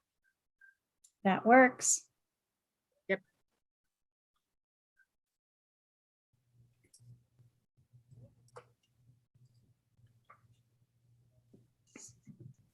So I believe we're on agenda item 9. Yeah. At this time, we don't have requests for any future agenda items. So can we move to agenda item number 10, Executive Director's Report? Kayla? So a couple of things I want to just point out. You should be receiving in the mail this week your business cards as commissioners. So do be on the lookout for those boxes. They should be arriving. The other thing I wanted to mention is I just got contacted by County Council yesterday that they are planning to apply for funding to cover the state's unfunded mandates pertaining to this commission. So we will be providing some information for that. So thank you, Commissioner Holtzman, for raising that as a possibility. It seems like they are going to be pursuing that after all. Commissioner Stetcher and Commissioner Morales already covered the development of the training plan for the launch of the software in August. So what I wanted to do was sort of go over what the calendar is sort of going to look like in big chunks. I've done this before, but the thinking was to do these community of interest public hearings, have them wrap up around August, knowing that you will continue to get community of interest input as you go into September and October. But the structured public hearings, these are the ones we've scheduled to date. In August, the software will be released. There will be a period where people can do training, practice with data. There will be the initial census data where they can submit some preliminary maps. And then the official database will be the census data adjusted for the incarcerated population around September 23rd. So during September and October, not only will you be receiving community of interest input at your regular meetings, because we can schedule time for that, you probably will also have community groups and individuals presenting maps that they have drawn with the county software that's being provided. Sometime towards the end of October, after you've gotten this input, you will have to develop your options of what you want to consider. Those need to be posted for 7 days, and you're going to have another round of public hearings, probably the full month of November. It has to cover a 30-day period. You have to do at least 2 public hearings. I suspect you'll want to do more public hearings. And that input's going to be based on the maps you draw. And you can make adjustments as the weeks go by.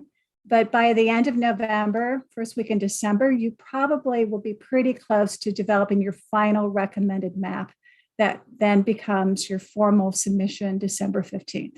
So I just sort of wanted to go over the timeline, because this is sort of like moving water. And as you can see, each week, we're probably going to have more public comments as people begin to hear about this. And when people start looking at maps, particularly maps they submit and the maps you draw, there'll be even greater interest.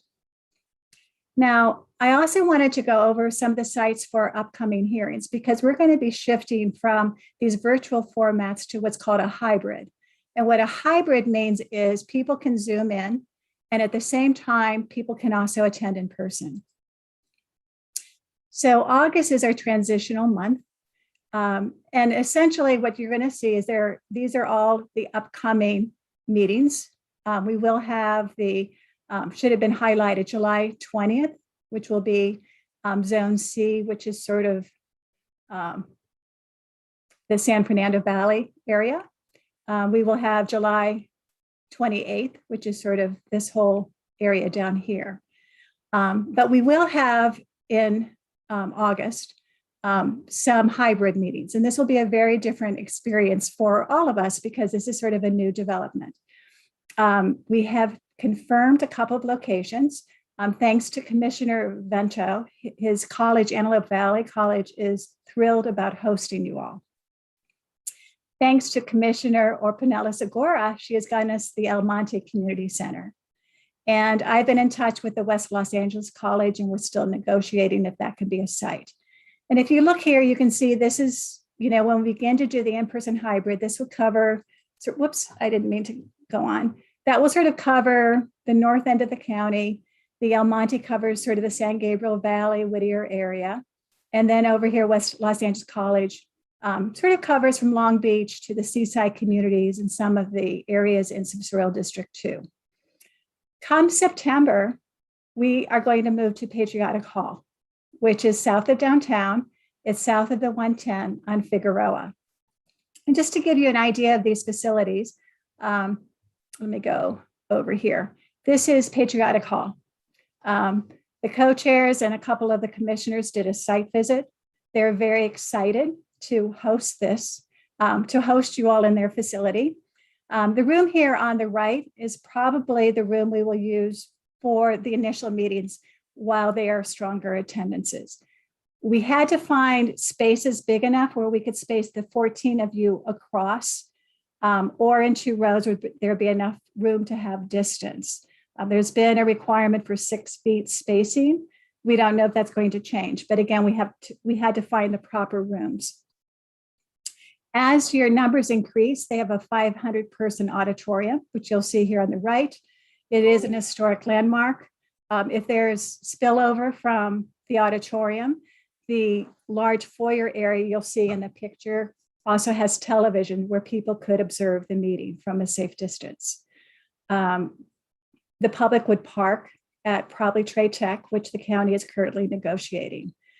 The other thing I will point out is it's handicap accessible. It has Wi-Fi, it has the technological capability to handle the hybrid model, which was very important. The other thing they do have is a security screening capability. They have the ability to check temperatures of people when they arrive and as they sign in. So this is the site that we are targeting for September going forward. I see Commissioner Stetcher's hand is up. You are on mute. There we go. You don't have to be quite that responsive. I was going to wait for you to finish. My question is, if we're having a hybrid meeting, do we have a quorum if the commissioners are not all there in present in person, but are like some of the audience zooming in? Right. So how do you take that? Right. Through September 30, yes. Right now with the governor's order, through September 30, commissioners can participate remotely and everyone will count towards the quorum. After September 30, unless there is new legislation or a different order from the governor, we will need a minimum of 9 commissioners in person to establish a quorum.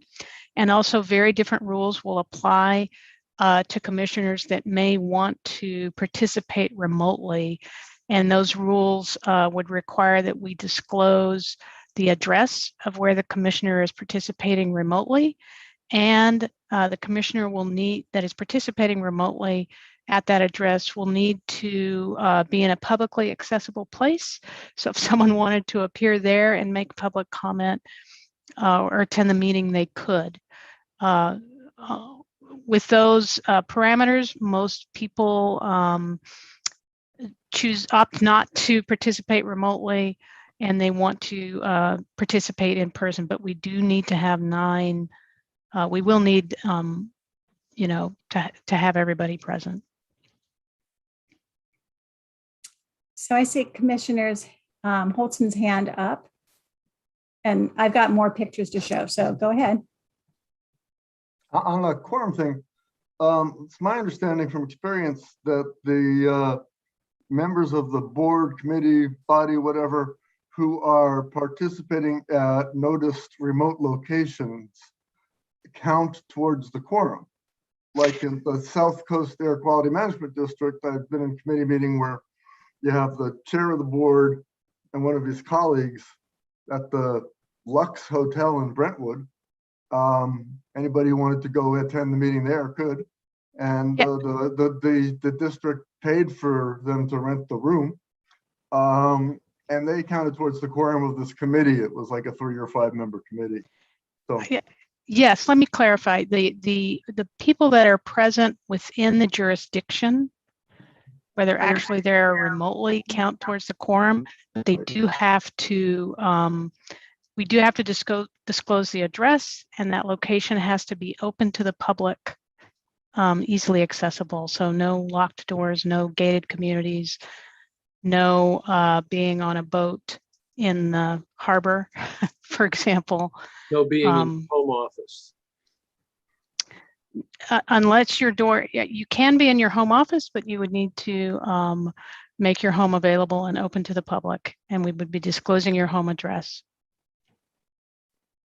Is that sort of clear to everyone about how that shift will be? This begins October 1st? September 30th, the executive order ends. That's right.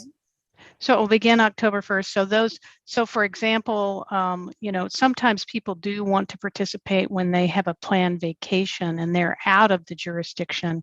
They can call in, but they don't count towards the quorum. Okay. So to go on, just to show some more pictures, I did drive. Oh, Commissioner Wong. Oh, okay.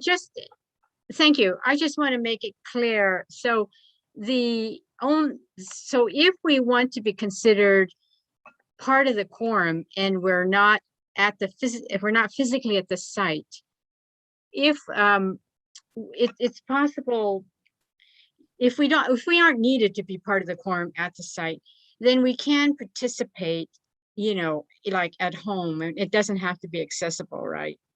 If we don't have to be part of the quorum. I'm just trying to figure out, let's say if we have to be at home and participate, it doesn't disqualify us if we don't want to have our home publicly accessible. To participate as a commissioner remotely, we would need to disclose your address and make your space publicly available. So that would happen anyway. So you would, if you did not want to have that happen, nothing would prevent you from watching the meeting, but I don't believe you could participate as a commissioner and vote on it. That you could not. Does that answer your question? But even if we don't, because I thought that the reason it has to be it would have to be accessible is because we would need to ensure that there was a quorum, that there was at least 9 of us there. But you're saying regardless, if we are needed for the quorum, we would have to have wherever we are accessible to the public. I don't mind giving my home address, but I don't really want to have it accessible to the public. I mean, but you could choose a more public location, like a public library community room, for example, that you would go to near your home. And the agenda could be posted there ahead of time. Otherwise, you do call in, you would just join as though you're a member of the public to observe, but you would not be part of roll call. You could not be part of any motions or discussion. But for now, we're still we're under this governor's executive order through September 30th. And week to week, things change, but we're preparing for this transition. So Patriotic Hall in September, we're going to do the hybrid for sure. And probably we'll continue doing hybrid throughout the balance of the year. And I'll tell you why. It's hard for the public to drive to any location. There's, as central as this is, it's going to be a distance for many. The advantage of having hybrid is people who want to drive can. The people who have digital access issues can attend. This is how it's been done for decades in the past. So people like the in-person hearings. But if we do it also as a hybrid, those who might live 50, 60, 80 miles away can still join. And many organizations are finding higher attendance rates to these public meetings because of the ability to just do it virtually. Eat your dinner, watch it on your computer, tune in, tune out as you like. So we want to continue the combination. But for the commissioners, you will have to start attending in person after October 1st, unless there's a change, to have the quorum. Are we clear on that? Because I'll move on. Because I know you've gone through a lot with the public hearing. I don't want to take a lot of your time, but these are important points for everybody to understand. Okay, so Patriotic Hall is a site. There's parking behind the building, which we'll reserve for the commissioners. The public, we're working on them parking at Trade Tech, and then they have about a 2-block walk. I did drive out to El Monte, and as I mentioned earlier, Commissioner Priscilla Orpanella Segura was generous in reaching out. It's a beautiful historic building that was built during the WPA, I believe, back in the 30s. It has handicap accessible, ample parking. And the nice thing also is it's known in the community to go to meetings on the census, because they were a critical site at the center for the public to attend meetings there. So they're going to help promote the meeting and get the word out, which is great. This is the Antelope Ballet facility. It is their performing arts center. They have already done some of these hybrid meetings for their own city council. So talking to them is really great because they understand what needs to happen with Brown Act. They are providing a meeting space for you all if you come at 1 o'clock so you can socialize and have some time before the meeting starts. They have campus parking, and the seating capacity, I think, is around 500 as well. And they too are going to help promote the meeting to the North County area as well. The one that I don't have confirmation on is West LA College. It is right at Culver City, right at the border between Subsurreal District 3 and Subsurreal District 2. Their auditorium's a little bit smaller. They don't have the technology. We would bring our own equipment. I have to go and check the stage to make sure we can fit 14 of you safely on the stage. But they do have a large screen that they can put in the background.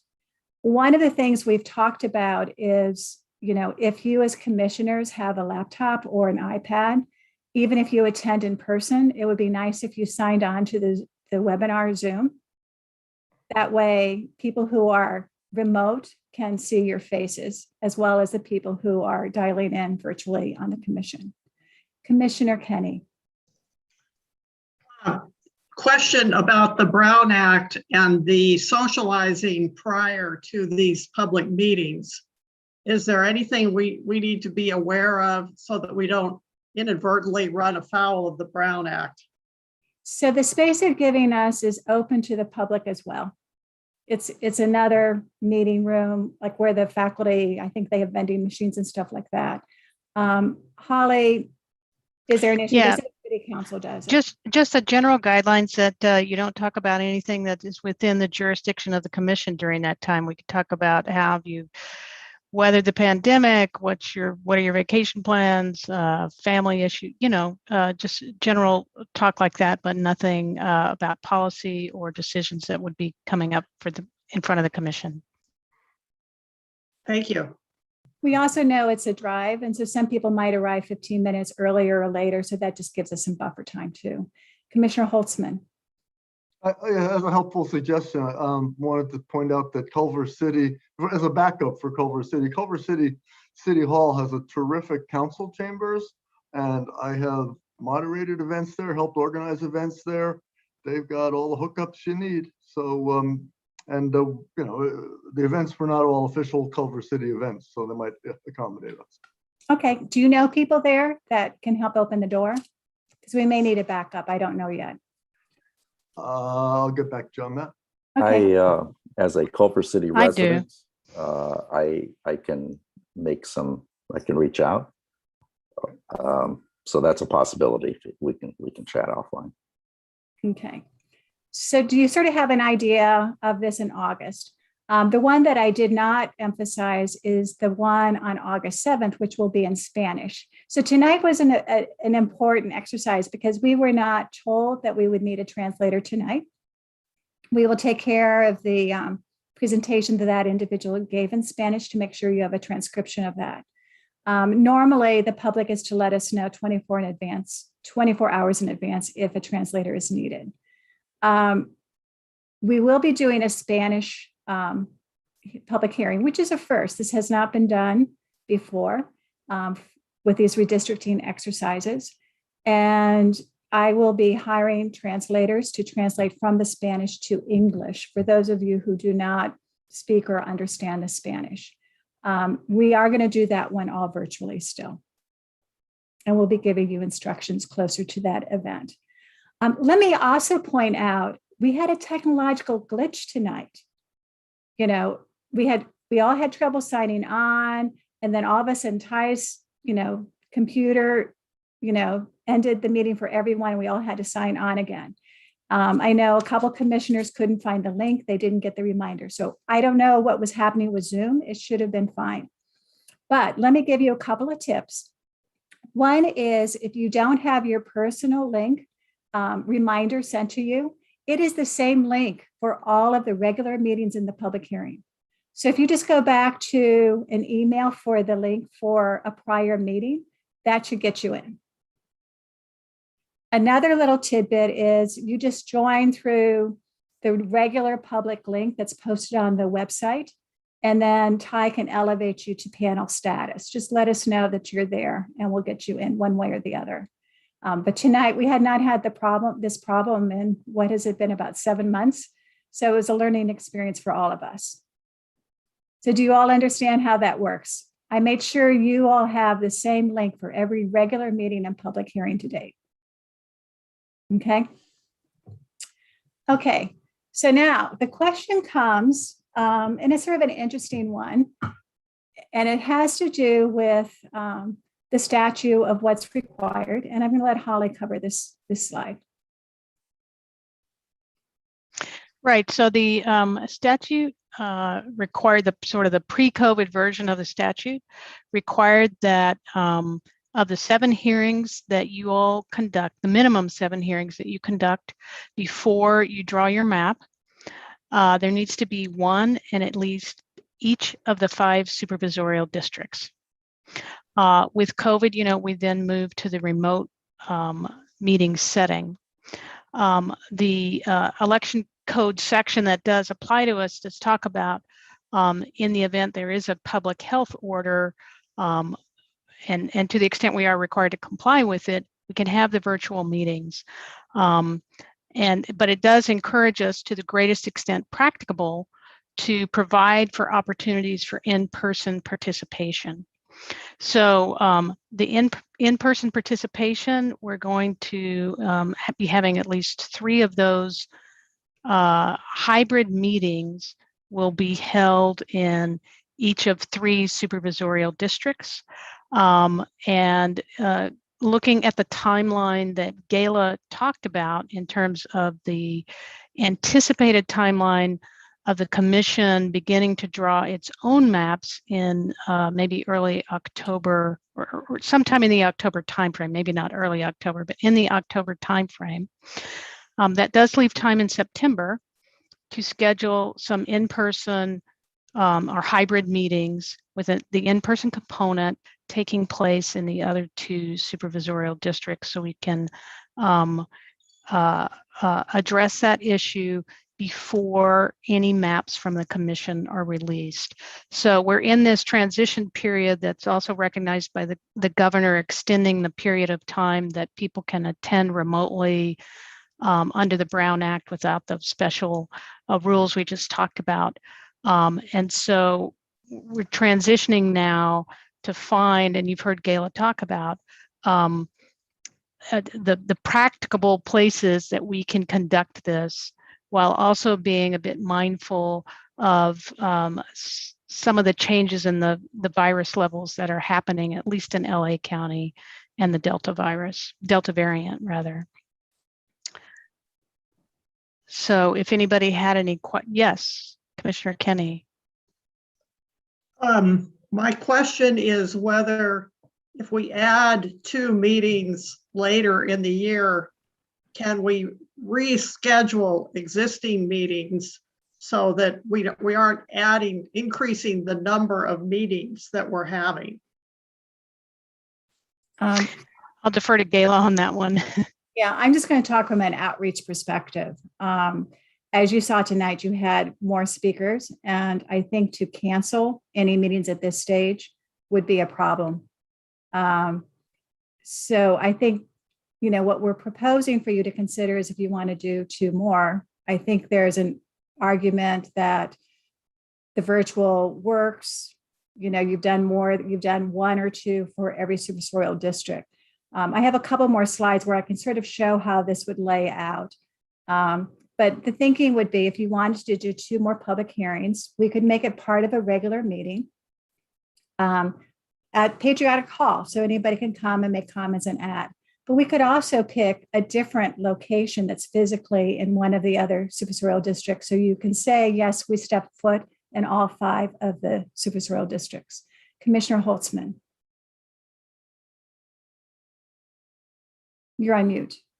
On mute. Okay, sorry. Took my hand down.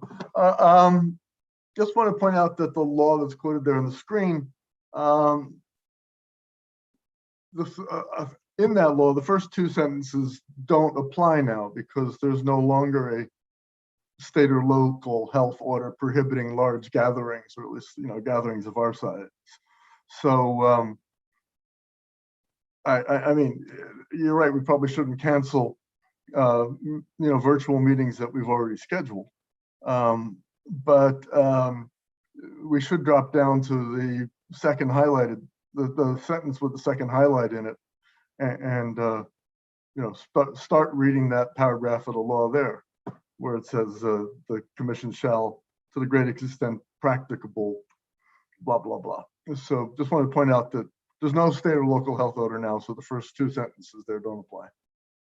What I have been given, and I don't know how it's going to change in the next month, are guidelines from the county on how they want commissioners protected. And so not all of our commissioners are vaccinated. So that does require greater distances between them. And as I pointed out, the nice thing about the Patriotic Hall is they do check temperatures and things like that for the public. Let me go through some of these other details so people have a more complete picture of what we're talking about. So there's one side, if we just look at the executive order, there was a pandemic, you've done 10 public hearings, you've done more than 1 per supervisorial district. So one could argue, given the times we have met those requirements. The 3 hybrid cover SD1, SD2, and SD5. The 2 that are not covered are supervisorial district 3. And I'm going to show you another map where the San Fernando Valley might be a candidate, and then SD4, which might be Long Beach, which is the 2nd largest city in LA County. To do this, we have to be sure we have a quorum. So that's why it's really up to you as commissioners if you're willing to make that commitment. At the same time, I'm continuing to reach out to find locations for this. I wanted to just show you on a big scale map where the current hybrids are. So this one pretty much covers the North Valley. It's going to be a long drive for people, obviously, from this end, but that is covering 5. El Monte is sort of around this little neck in Supervisorial District 1. It should be more accessible to the people in the San Gabriel Valley, the Pomona, probably from the people from Whittier, south of there, and maybe the Pasadena area to get to. West LA College or Culver City is right at the border between 3, 4, and 2. And so in some ways, there is a geographic distribution. But if you look at where we really haven't had a presence, the San Gabriel Valley is around 1.8 million people. I'm sorry, San Fernando Valley is about 1.8 million. And then down here might be a good place to capture sort of this belt that's on the southern side of the county. So those are sort of the geographic areas I'm looking into, unless you all have other suggestions. But again, it's a matter if you want me to keep investigating this, if this is something you want to do. And we're not taking a vote. I just sort of need to hear people's viewpoints.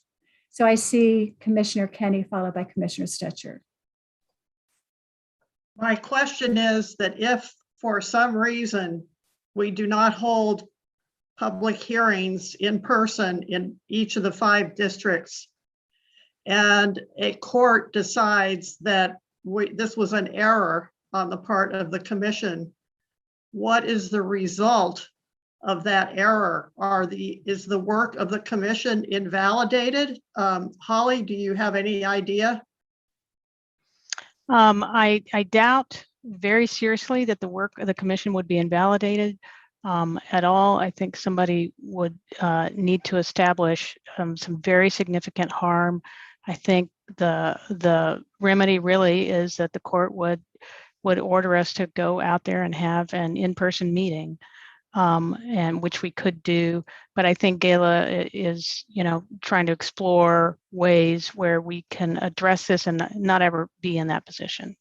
That's the goal. But again, we need the quorum, because if we get a physical site and we don't have a quorum, the others of the commission will have driven there, the public will have driven there, and we'll have to cancel the meeting. So this has to be a commission commitment. Commissioner Stetcher. Well, I was actually going to ask if we could take a straw poll to get a sense of whether we are all enthusiastic about adding 2 more meetings or we are not.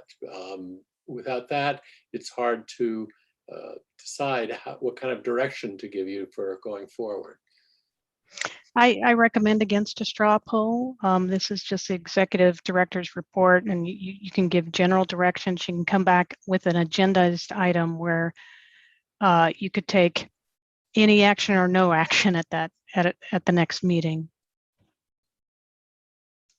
So let's make sure we cover individuals who have not spoken. Commissioner Mendoza, followed by Commissioner Williams or Co-Chair Williams.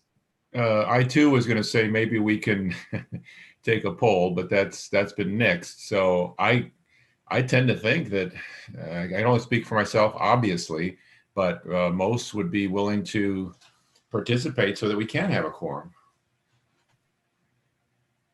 Commissioner or Co-Chair Williams. I thought when we discussed this earlier, we were looking at having these meetings where we would be discussing more, getting input around the maps. So we're not talking about adding them. We're looking at adding them later in the year. Am I correct on that? Yeah, so probably what will happen in September, like if we were to do maybe one in September and one even in October, it would be physically at one of these sites. At this point, you will have received maps from the public. So part of the meeting would be people presenting and talking about their maps, but the other part would be people who just want to talk about the community of interest. I think there's going to be even higher engagement when people start looking at maps submitted by various organizations. But it will sort of begin to change from where you're listening now to you'll continue to listen, but you're going to have the public providing maps for you all to react to. So we'd have to structure it around to make sure it's consistent with the public hearing for community of interest input model while you're simultaneously looking at submitted maps. Commissioner Wong. Oh, thank you. And Commissioner Holtzman, I'm not ignoring you. I just want to make sure everybody gets one turn. Oh, well, thank you, Gayla. So I guess if we were, I guess I would prefer if we were to add meetings, to add the meetings later, since I think it would be a good idea to have more than 2 public meetings around the map and to get input around, the maps. And I think I would be willing to go to the different districts to make sure we cover them all. And that would be a way to, to kind of solve those 2 problems. I'll also mention, I think come October, when people start submitting the official maps with the incarcerated database, you probably will be meeting weekly in order to get all the input. So if the numbers from 2011 are any indicator, there were about 80 maps submitted, and about 30 of them, the committee felt was important to get presentations about them. So that's a lot to cover, just an FYI. Commissioner, just- I'm sorry, go ahead, Holly, and then we'll do. Yes, I just wanted to clarify that the in-person meetings in the other two districts that we're speaking of will need to take place before the commission itself has released a map. So while it may be later, meaning in September or perhaps early October, you know, to address this, they need to occur before the commission issues its own map. So it can't be too late, or they don't count towards the pre-map drawing period. Commissioner Saida Soto.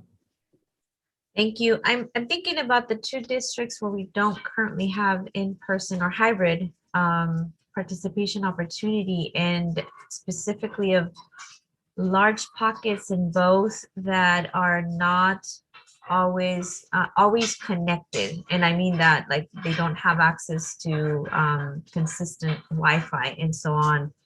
And I think would benefit greatly from the opportunity to show up somewhere. So I'm definitely sitting with that as I consider sort of what I'm willing to do. So Commissioner Saida Soto, I'm just sort of curious because I have another map. I'll have to go back here. What I'm wondering is, that's probably not the best one here. Actually was the one. If you look at where Patriotic Hall is, you could have community of input there that I think would be much more accessible to South LA, Southeast LA, and East LA as part of your regular scheduled meeting at that site. Now, it doesn't meet the requirement of physically in all 5 of them, but I'm hoping people will have greater access who might have digital divide issues and can't log on like tonight. Yeah, I'm thinking of, like, for example, if we're looking at a place like Pacoima or the San Fernando Valley, where there are, again, I think from what I know of that district, there are large pockets of community members who don't have consistent access to Wi-Fi. Okay. But also who don't have the sort of the technological skills to easily join via phone or Wi-Fi. So thinking of that area. So like around here. Yeah. The North Valley. And for those commissioners who are from that area, you might have more information than I, so please share. Okay. I am more than happy to hear suggestions of areas, but as I said, I'm trying to spread the net now. So Commissioner Holtzman, you've been patient, and then we'll go to Commissioner Kenny. Okay, thank you. I was thinking of the North San Fernando Valley when you were speaking, Commissioner Soto. You're absolutely right about that. Well, what I wanted to say though, listen, for me, because the 5 in-person hearings are specified in law, required by law, attendance at those 5 hearings, to me, is one of the most important commitments a commissioner can make. So just wanted to put that out there because you were talking about, you know, the willingness of commissioners to make the commitment. I think doing so is one of the most important things a commissioner can do. Commissioner Kenny. I can't tell from the map, but is Sylmar in District 3? I think it is. Because I have a location in Sylmar that would be, I can't. Let me see if it's clear here. San Fernando, it's like right in here. Yeah. I could go on our website. If you want to verify that, I have a location in Sylmar that might work. Now, I will point out Sylmar is the upper northest end of the San Fernando Valley. Now, that might be good because we might get people from Santa Clarita to come to that meeting as well. But it's at the location of like 3 freeways. Yeah, but it's the upper end of the valley. But that would be great if you have a place. Let me know. I wanted to also just mention to folks, if you look at our website, we've found this better detailed map that you can zoom and enlarge so you can actually see the zip codes. And we've replaced it with this map. So that's just an FYI. I want to just sort of wrap this up. what I would encourage you all to do is maybe, I sent out an email earlier to see if people would be interested in this. If you would just let me know if you have any major barriers or concerns about doing it. That might be the easiest way, or I can maybe do a Survey Monkey just to know of availability. But again, we're thinking about somewhere in the San Fernando Valley. The Coiman area sounds interesting, and then maybe somewhere in the southern end of the county. And these would be in addition to your current 10, and probably in September, October time period before you draw your lines. Okay. We also had an interesting suggestion, and I think it could be interesting to do for the second round of public hearings. So the end of October, you draw your lines, you come up with options. They're posted for 7 days, and then you start another series of public hearings. And this time the public's telling you what they think of your maps, right? So the suggestion would be to do a second public hearing in Spanish in the November timeframe. And a lot of this, we can make the determination later based on how well the August 7th meeting went in terms of interest, turnout, and all of that. But it's something for you all to consider. The request we had gotten was if 20% or more of the population in LA are Spanish, shouldn't 2 of your public hearings be in Spanish versus just 1? So we just are raising it as a possibility, as a way to make sure we're being inclusive and people have an ability to express their viewpoints. Don't have to decide it now, just think about the possibility. Can you all sort of envision what I'm talking about? Okay. Yeah, Co-Chair Williams. Just a question. I know you sent out something with a Survey Monkey work to get some responses from the commission on these questions that you have. I'd be happy to do that. And if Holly, as our independent legal counsel, agrees, let me to just do a quick survey to find out of interest in these additional public hearings. I can add the question about would you be interested in a Spanish one? And then let's also ask the question if people are vaccinated, because that affects how we have to seat you. And I'll treat those responses confidentially. Does that work as direction, co-chairs? Is it okay if I proceed with some kind of a quick survey? It's okay with me if Holly doesn't have a problem with it. I was going to say, let me work with you, Gayla, on that, because there may be some of those that we don't do via Survey Monkey, and they're, checking people's availability on certain dates is something we can do. But you and I can talk about that, and I'll just make sure there's no survey that goes on that runs afoul of the Brown Act. Right. We would never want to do that. Okay. Great. So the only other thing I have in my executive report, and I'm sorry, this is a long one, but it's an important one as we move from this phase of the public hearings this summer into the fall with the training of the software, the additional input based on the maps being drawn, and then you drawing maps, and then your additional public hearings. Commissioner Stetcher, before I then do this next slide, do you have a comment? I have a possible connection at CSUN, and I just needed to know whether the commission can afford any rent payments or whether the sites have to be gratis. And we can explore this offline if you want. We can explore it offline.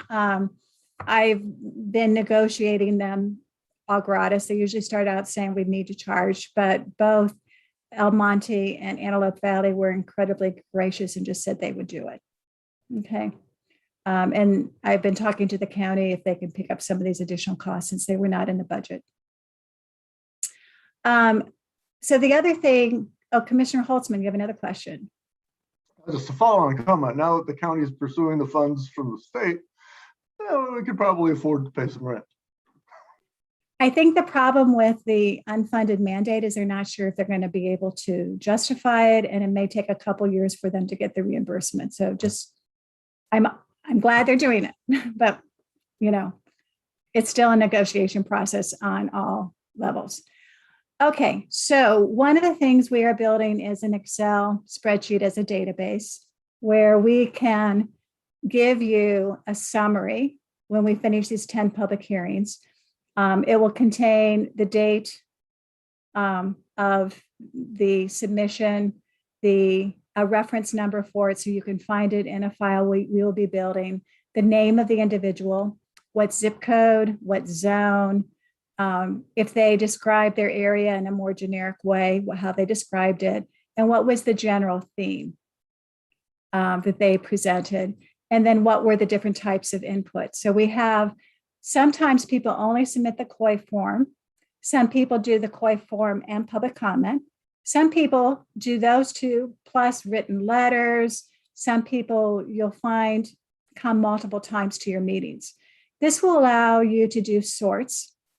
So you'll be able to look at patterns across the different communities. This will take time to build. I've inputted everything from our first public hearing in June through the last one. But I do want us to go back to December when you were first formed, because if you recall, you've been receiving comments from the public and written submissions about where to draw the lines for the last umpty-ump months. So we want to make sure we get it in there. I also want to thank Commissioner Kenny, because she has done a nice paraphrasing of the California CRC public comments. And so we're adding those to the database as well. And so again, I wanted to give her recognition and applause for that. Yes, Commissioner Holtzman. On this list, I think it's great. I would like to eventually see the users have ability to like click on the reference number, either in using the mapping software, be able to scroll this list and click on the reference number for a particular community of interest, and then see it on the map. We haven't figured out that next step of cataloging. Right now, we're just trying to compile the data. So would appreciate it if you looked into it. Thank you. Commissioner Stetcher. And my question was, would it be possible to make another column or to adjust the theme column so it tracked the COI form better, which kind of asks who's like you and who's not like you? And then we can kind of distinguish the cluster that they're saying goes together as versus those who might be dissimilar. We could certainly add that. Most of this is around who's like you. If you go to this number, you're going to get the complete community of interest form, okay, which will vary, because you heard tonight there were some patterns of who they want to have together, and some of the public comments kept some combinations together and other combinations. What I'm thinking about, and it's a little bit early to suggest this, but if you recall in December when you had 52 applications of highly qualified candidates to be commissioners, each of you agreed to read a set of these. And I'm sort of thinking maybe of asking you as commissioners to pick 3 zones that you want to spend more time reading the public comments. These could be areas where you've lived before, you live now, you work, you sort of know. So you will develop a pattern of what that interest is. So again, we're sort of trying to figure that out. Okay, I was thinking it might be faster because you didn't have to edit. You could take what was in the COI form already, but I defer to you and Ty and the people who are looking at it. Yeah, we're trying to get it in a very simple one-liner. Like this line over here is probably too long, so you can quickly say, oh, these are the ones I want to go and I want to read these, rather than copying the whole form back in, because that sort of defeats the purpose of a summary. I see, I'm going to take them in the order I see them. Commissioner Orpanela Segura, we haven't heard from you. I think Commissioner Wong was before me. Commissioner Wong.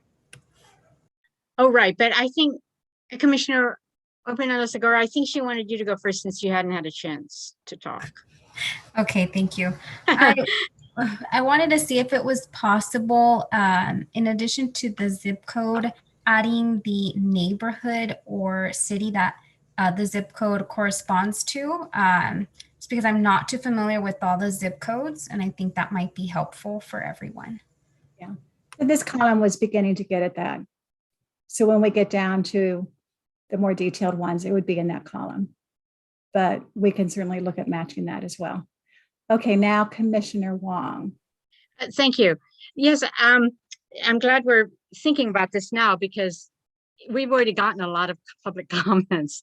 And so, there are themes, I guess, that are developing, but I'm wondering who is actually responsible. I guess you came up with a suggestion of actually identifying these themes. And then there's a follow-up question about, do we have to respond to the comments? You know, how do we respond to the comments and who actually has to do that? Is that the commissioners ourselves? Is it the staff? You know, I'm trying to figure out who is the responsibility to actually go through the public comments and then the follow-up about, well, the response to those public comments. Okay, so there are a couple of things. I mean, Ty and I have been going through this, and I want to give a shout out to Ty because we have public comments coming in and he is contacting every one of the groups saying, the meeting tonight is on zone whatever. Do you want us to post it now or should we wait until July 20th when you would want to make your public comment? And so they confirm, no, wait and post my public comment with July 20th. So he's been reaching out to them individually that way.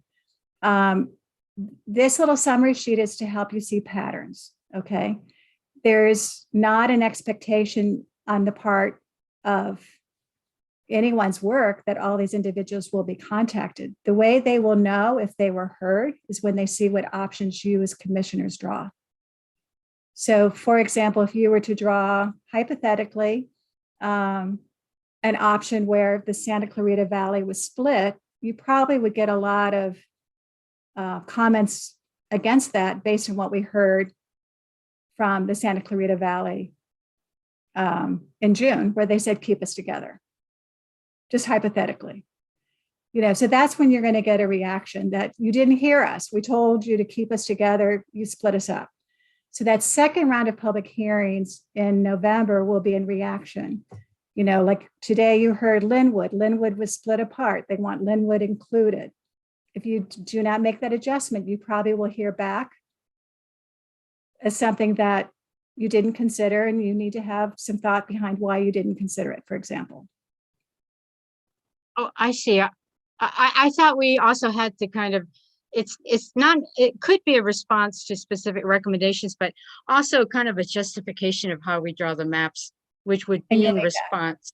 So it is, so it'll have to go in, we will have to track that somehow and it'll go in that report, right? And our bridge will be. And then who, and ArcBridge is responsible for that, not us? Well, they'll be working with you as you draw the lines to be consistent with this, you know, or responsive. Commissioner Holtzman. Yeah, thank you. I just wanted to say that if we do assign zones to some commissioners for more careful reading, I think it would be best if we assign commissioners to zones with which they don't have much familiarity, because we'll want the commissioners to try and take the information from the public comments as the public commenters intended. And there's a risk that people who know things about the area will have a sort of skewed reading of the public comments if they already know things. So I think it would be great to mix things up that way. Yeah. And if we're going to do that, make sure that people are looking at zones with which they don't have too much connection or knowledge. Or maybe we do what the California CRC does, where they assign to a zone a person who knows it, who's from there, and a person who doesn't know it, as sort of a check and balance. So it might be a combination of randomly assigning some and some the other way. But we have time to figure that all out. I just wanted to get you thinking about it because we will be moving into this next phase. Any other questions on this? I don't see any more hands. That's the end of my report. I turn it back over to the co-chairs. Obviously, a tremendous amount of work is going on that we're not necessarily seeing day to day. So thank you, Gayla and Ty, for that work in terms of the compilation, and also for Commissioner Kenny for doing a lot of work for the COI input from that the state is gathering. But please be on the lookout for if we do a Survey Monkey or something along those lines. You know, if you do have input you want to provide concerning the issue of whether to have the additional 2 public hearings physically in districts 3 and 4, then please provide that to your co-chairs or to Gala, and we'll make sure it gets processed. Anything else before we adjourn for the good of the order? Seeing none, we stand adjourned. Thank you, everybody. Thank Bye, you. everybody. Thank you. Good night. The time is 9:37. Good night. Before 10. Thank Bye. you all for assisting tonight. Night. Thank you all.